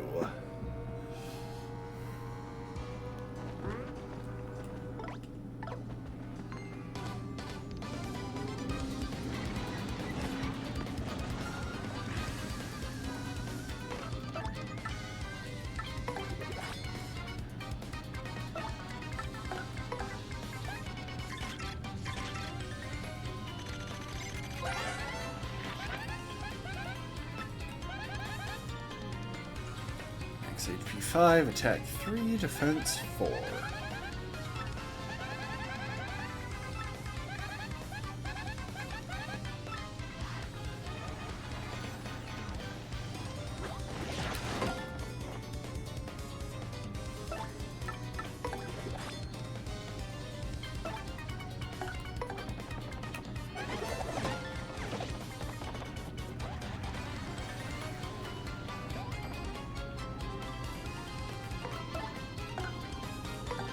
Okay, now we could use some FP back, if you don't mind.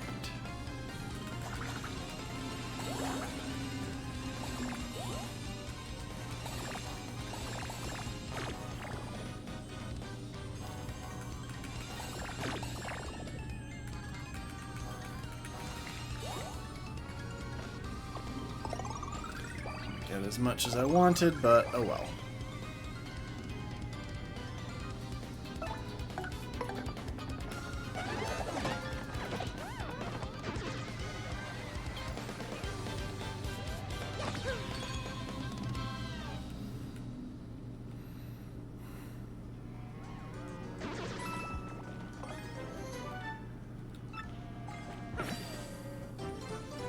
Extra shine spray, always nice to have.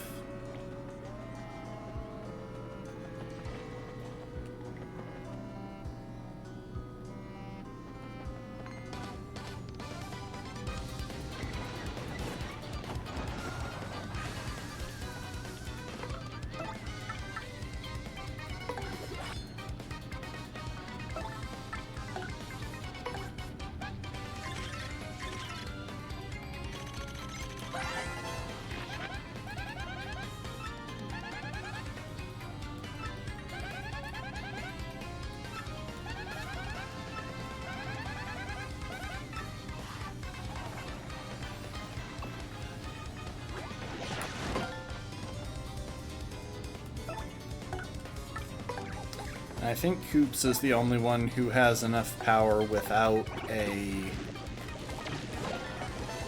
boost of some kind to punch through that defense.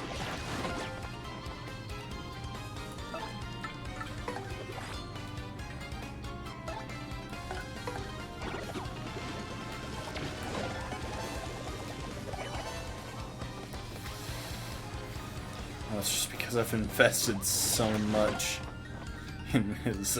in my partner's attack power with badges.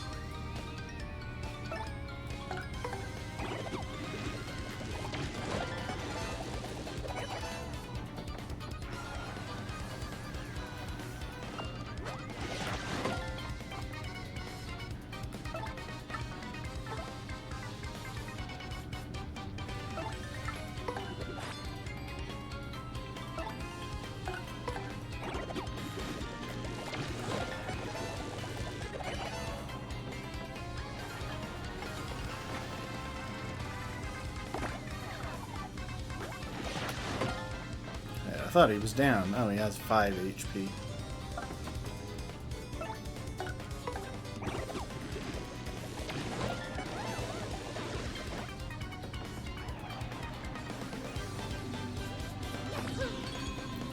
Okay, now when we get out of the fight, I just want him to attack.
You know what? It's treating it as an attack, but we're not going to bother reloading the save because it did no damage, and in fact I took damage. I think the game has already punished me for it.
And after all of that, we get a badge that we can't use. And we can go up here. Oh my gosh, it's so slow.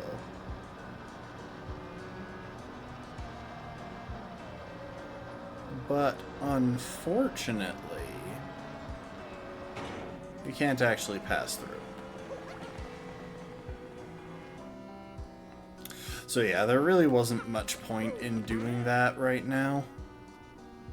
And we're probably just going to ignore the enemies when we are supposed to come back there, but I just kind of wanted to.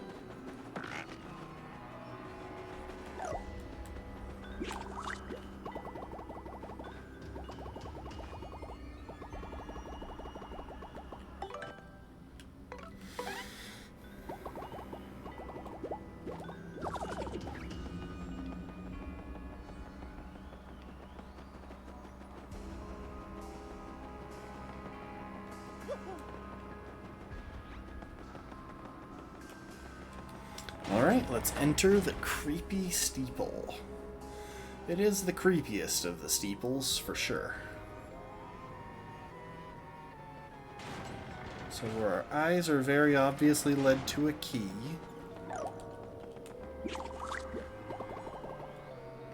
Also, we can slip back in here. Grab a couple of things. Got a cookbook.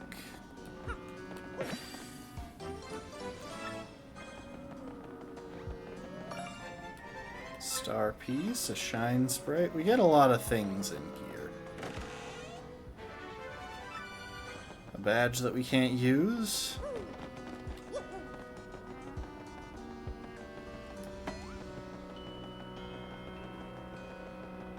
And I mean, we got a couch and a piano, so, you know.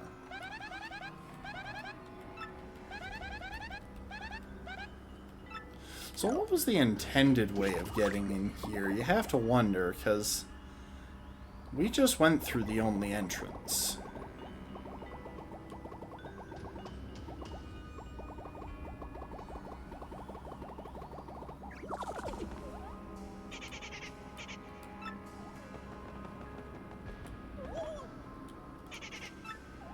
So yeah, you can't just bypass that guy.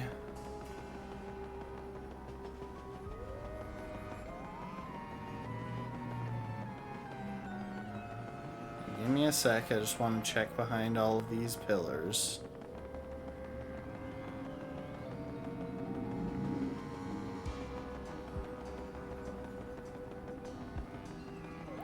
Look, you never know where a star piece might be lurking, okay?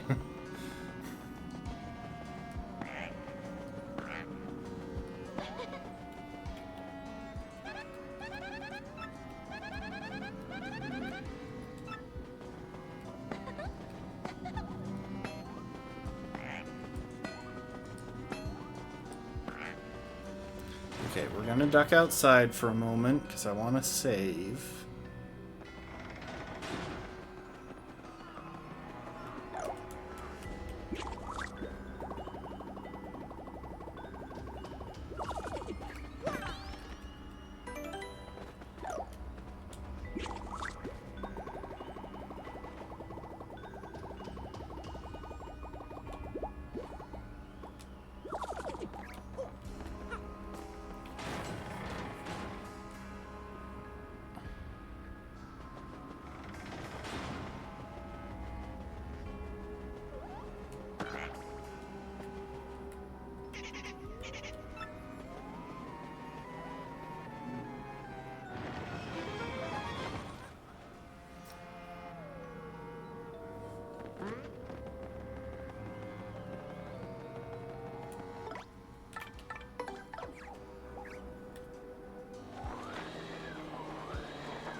Cool thing real quick. You can actually go back here and cross through this dark hallway to get, I think, a badge.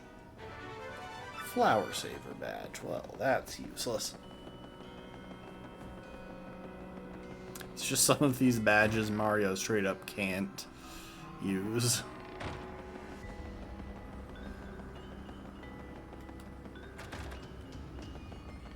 Can't go through there.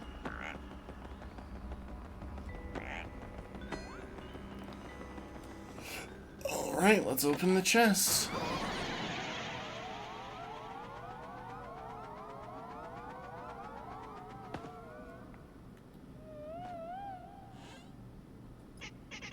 Quiz time, interloper. How many boos came out? I believe it was 100.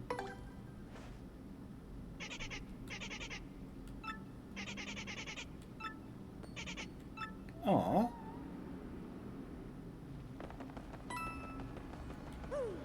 I think they just give you like an item. Except now I kinda have to know.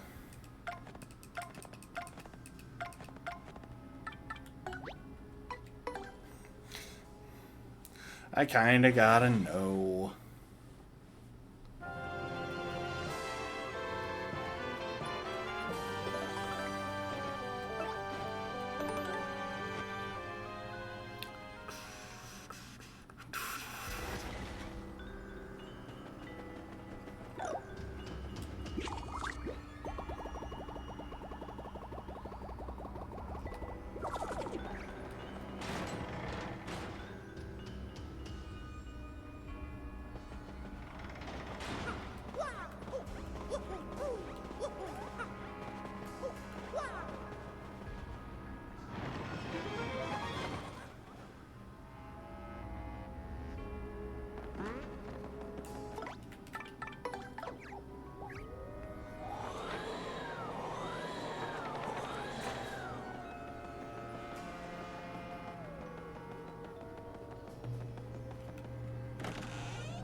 I wonder if it's a variable amount of boos in this version.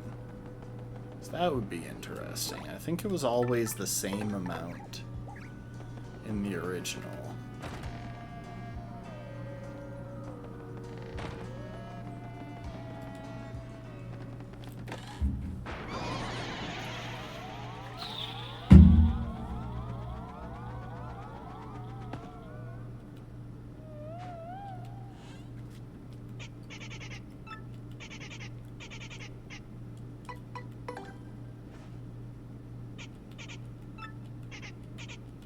Take this, math nerd. Okay.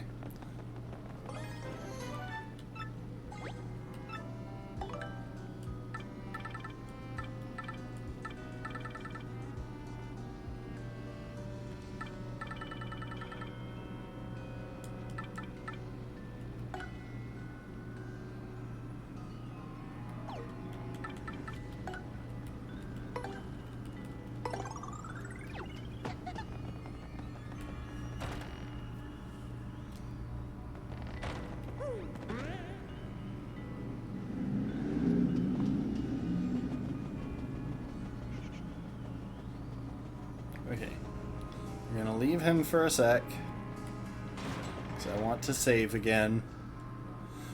What's about to happen is what I was saving for previously, but then... Well,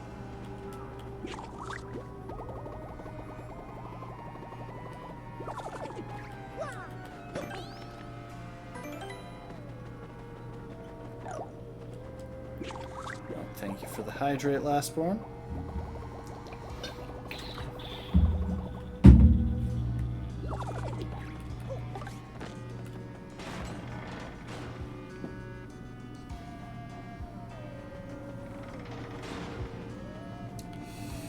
So I can never remember what the right pattern for this conversation is.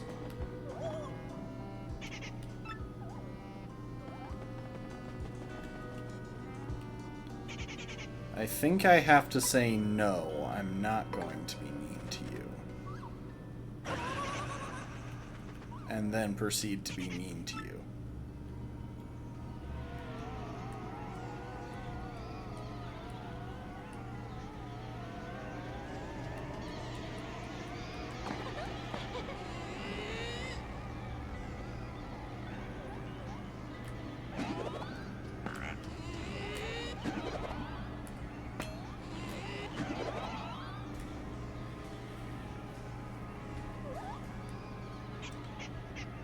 You said you'd be nice.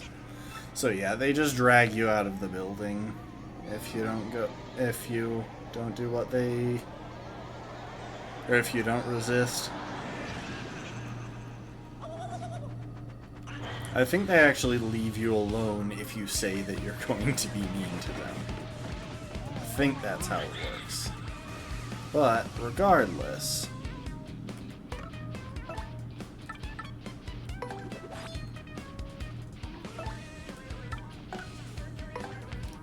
let's get the atomic boo, because this is a one-time thing.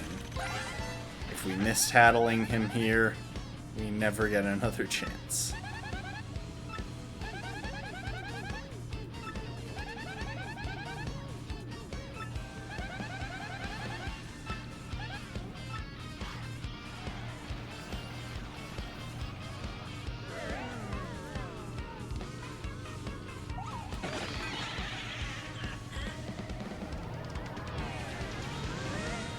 Mario got stunned. Yay. Nothing could possibly go wrong with that.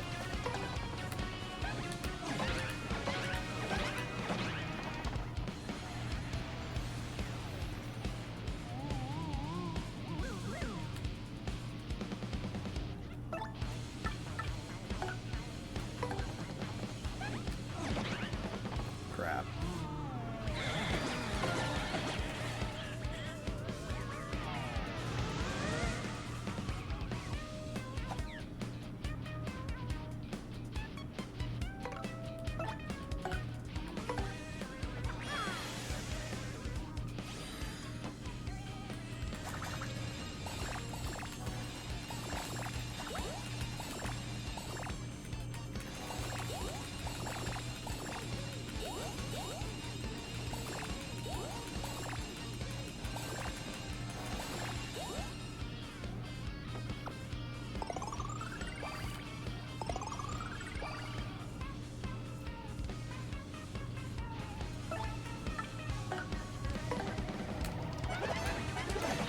Oh dang it, I missed the action command because I was going for stylishes.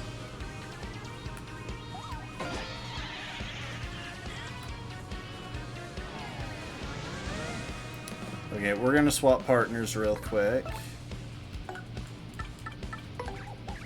Not actually because he does more damage, he does slightly less damage than Goombella.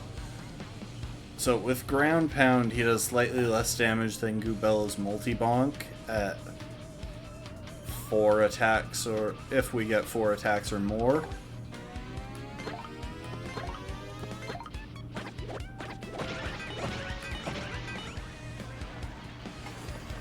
Really?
I'm kind of guessing that we'll get a level up after this, but on the off chance, let's appeal and hit our stylishes.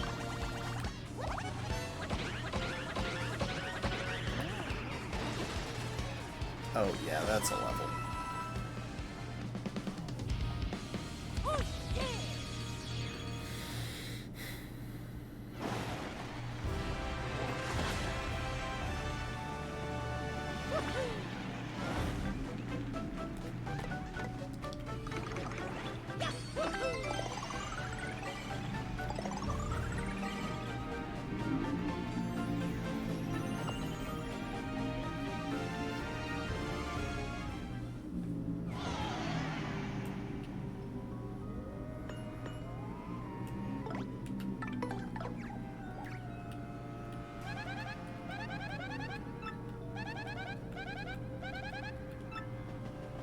like to research it, so long as it's not haunted.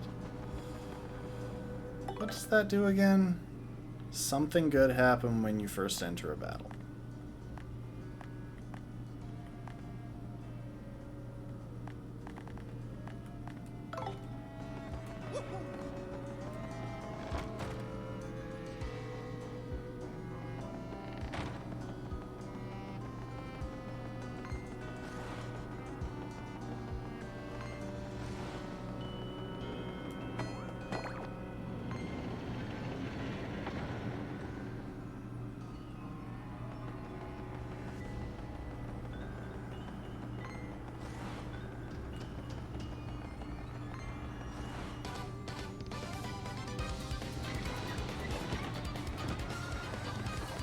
Probably just gonna go ahead and run from this fight. There's really no reason to do it since we've already tattled these guys back in Glitzville.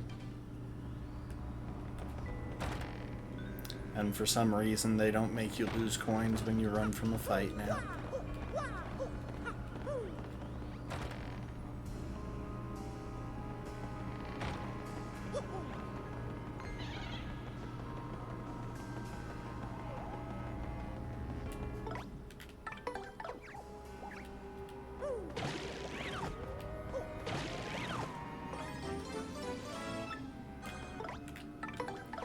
Alright, let's go run into a boo real quick.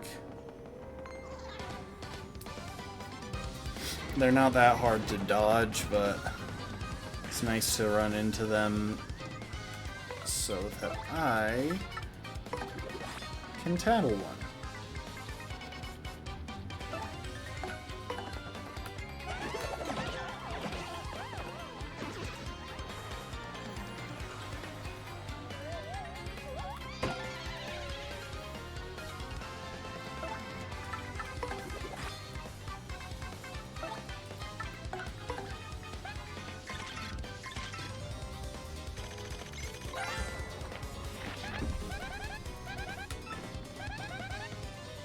Seven, 3, 0.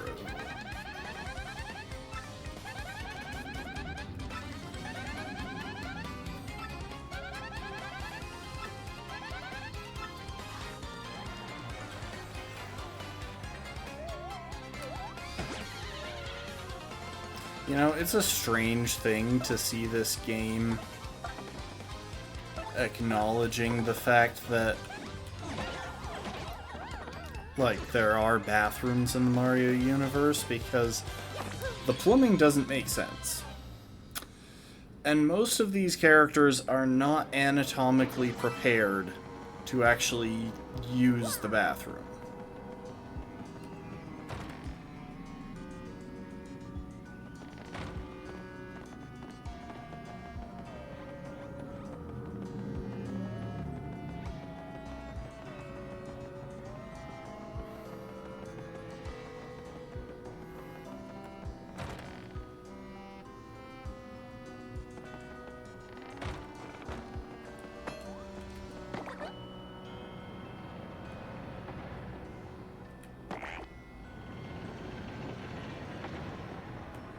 Y'all want to see something cool? It wasn't me getting into a fight, but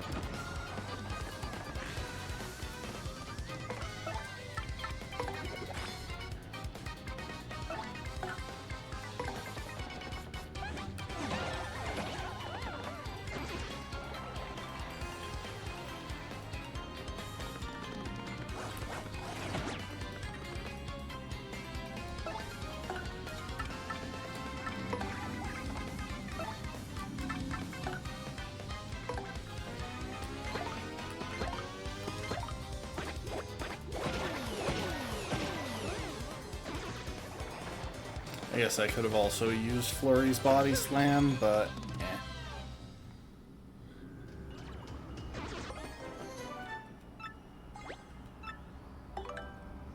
unfortunately for that slow shroom, it is the weakest link. So there's this handy little gap in the fence, and it allows you to access this secret area, which which is like which is the only place in the game where you can get a hold of golden leaves.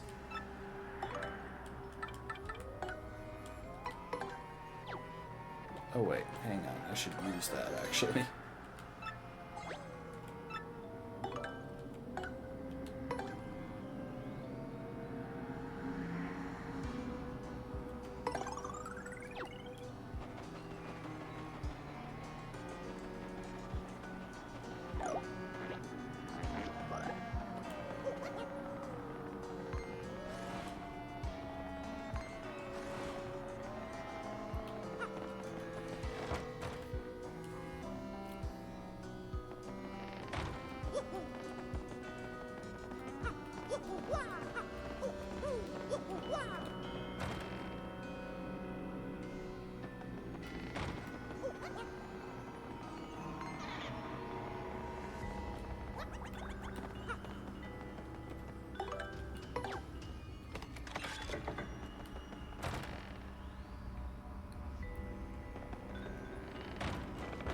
And you know what?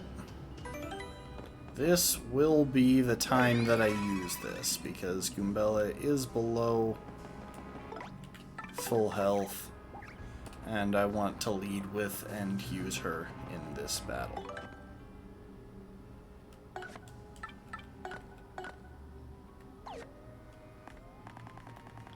Item hog isn't applicable. I don't really have a reason to keep timing tutor on for this. Let's go with Flower Saver P.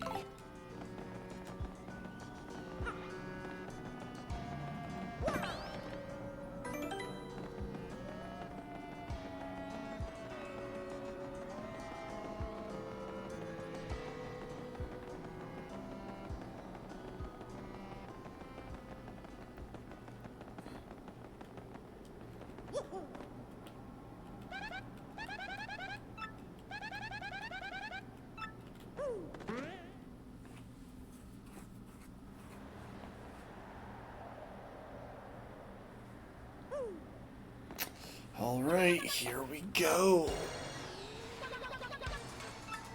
It's me time.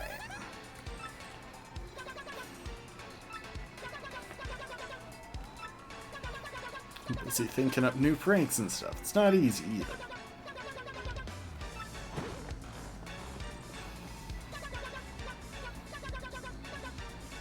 So yeah, this is the guy that turned all the villagers into pigs.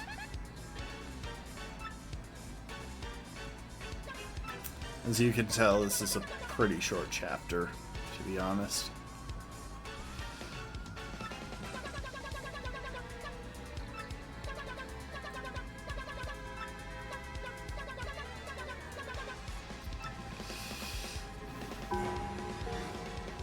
Oh, and he just turned an extra one into a pig for good measure. Or maybe that bell toll was him turning us into a pig.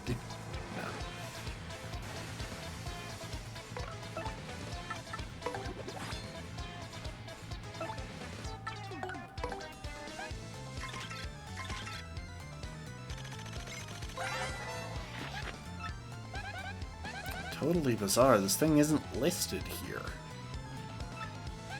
There's a monster in here that looks like it, but it doesn't list a name. 40 HP, 4 attack, 0 defense. Good at transforming itself into other things. Maybe it used that power to turn the villagers into pigs? Anyway.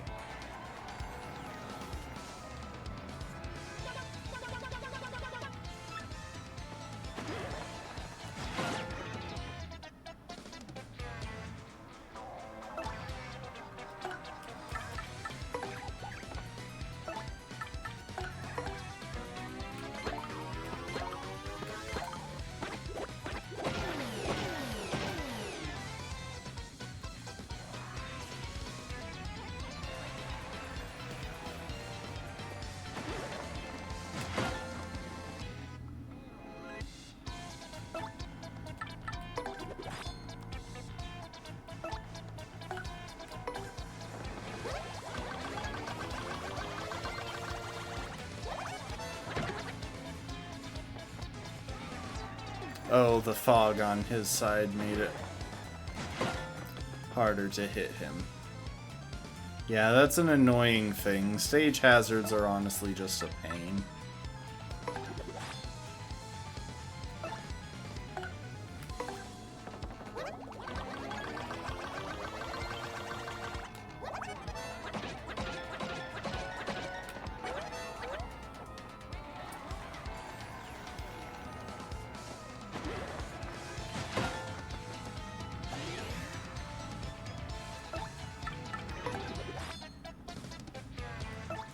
More eggs.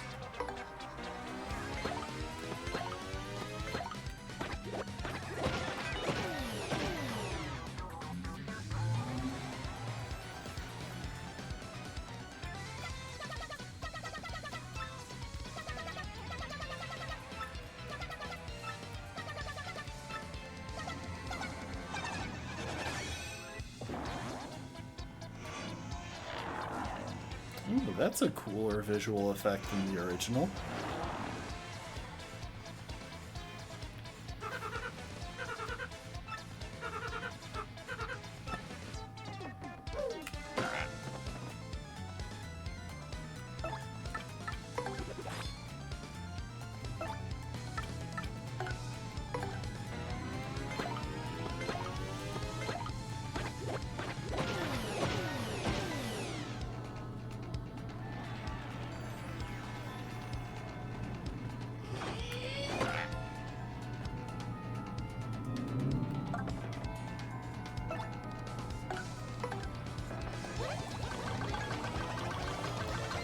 So, not the hardest boss.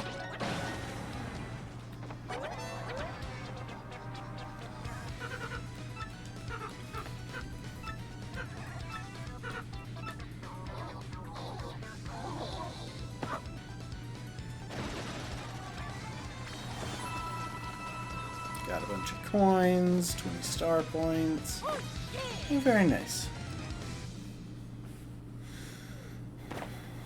Honestly, the creepy steeple isn't exactly the most interesting dungeon either.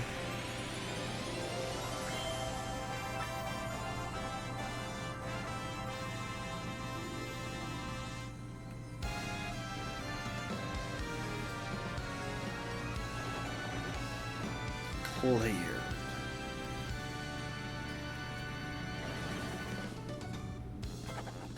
Mario defeated the Scourge of the Creepy Steeple and found the 4th Crystal Star. The people of Twilight Town have surely recovered from their awful curse by now. At this rate, Mario's quest to collect all 7 Crystal Stars will be done in no time. With his back to the Creepy Steeple, Mario sets out toward his bright future.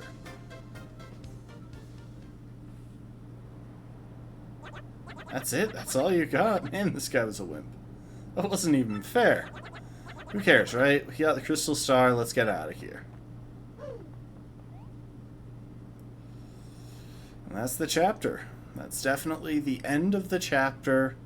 No question about it. There's just this really long still image at the end of it. Nobody question it. I mean, admittedly, the TV is still kind of flashing in the background. No, so that's not the case. Yeah, hi.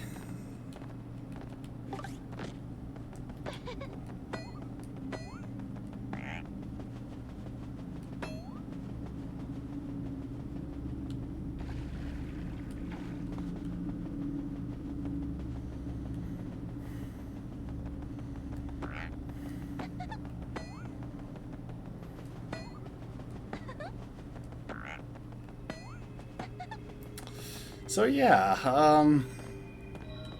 plot twist. We didn't exactly win that fight like we did. And I mean, we got the star points and the coins for it, but then... yeah, things didn't exactly finish well.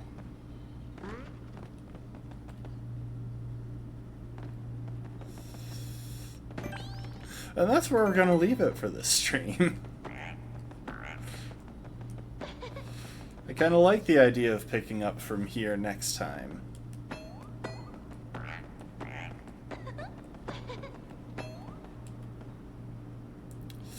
Now, the biggest problem that this introduces, naturally, is the fact that our W emblem actually has no effect at all. Like, just look at this. It's the exact same both ways. Now, this is a particularly dangerous part of the run, to be honest, because, in case you didn't notice, yeah, I have no party. It skips past the tab. I can't pull up the mini list. I can't pull it up through the quick access button. Which means that for this specific section of the game, I am incapable of dealing damage through any means.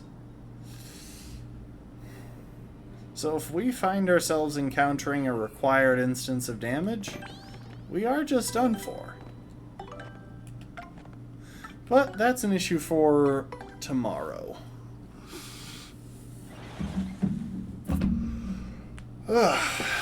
Because I've been sitting here for a while and I could use dinner. Well, that's it though. Thanks everyone for being here. We have been turned into a purple blob. And we'll have to see how that story plays out next time. Yeah, if anyone hasn't, if you feel like dropping a follow, go for it. My schedule is on my channel. I appreciate y'all. I hope y'all enjoyed, and I hope to see you next time. Later, folks. Bye, bye, bye, bye, bye.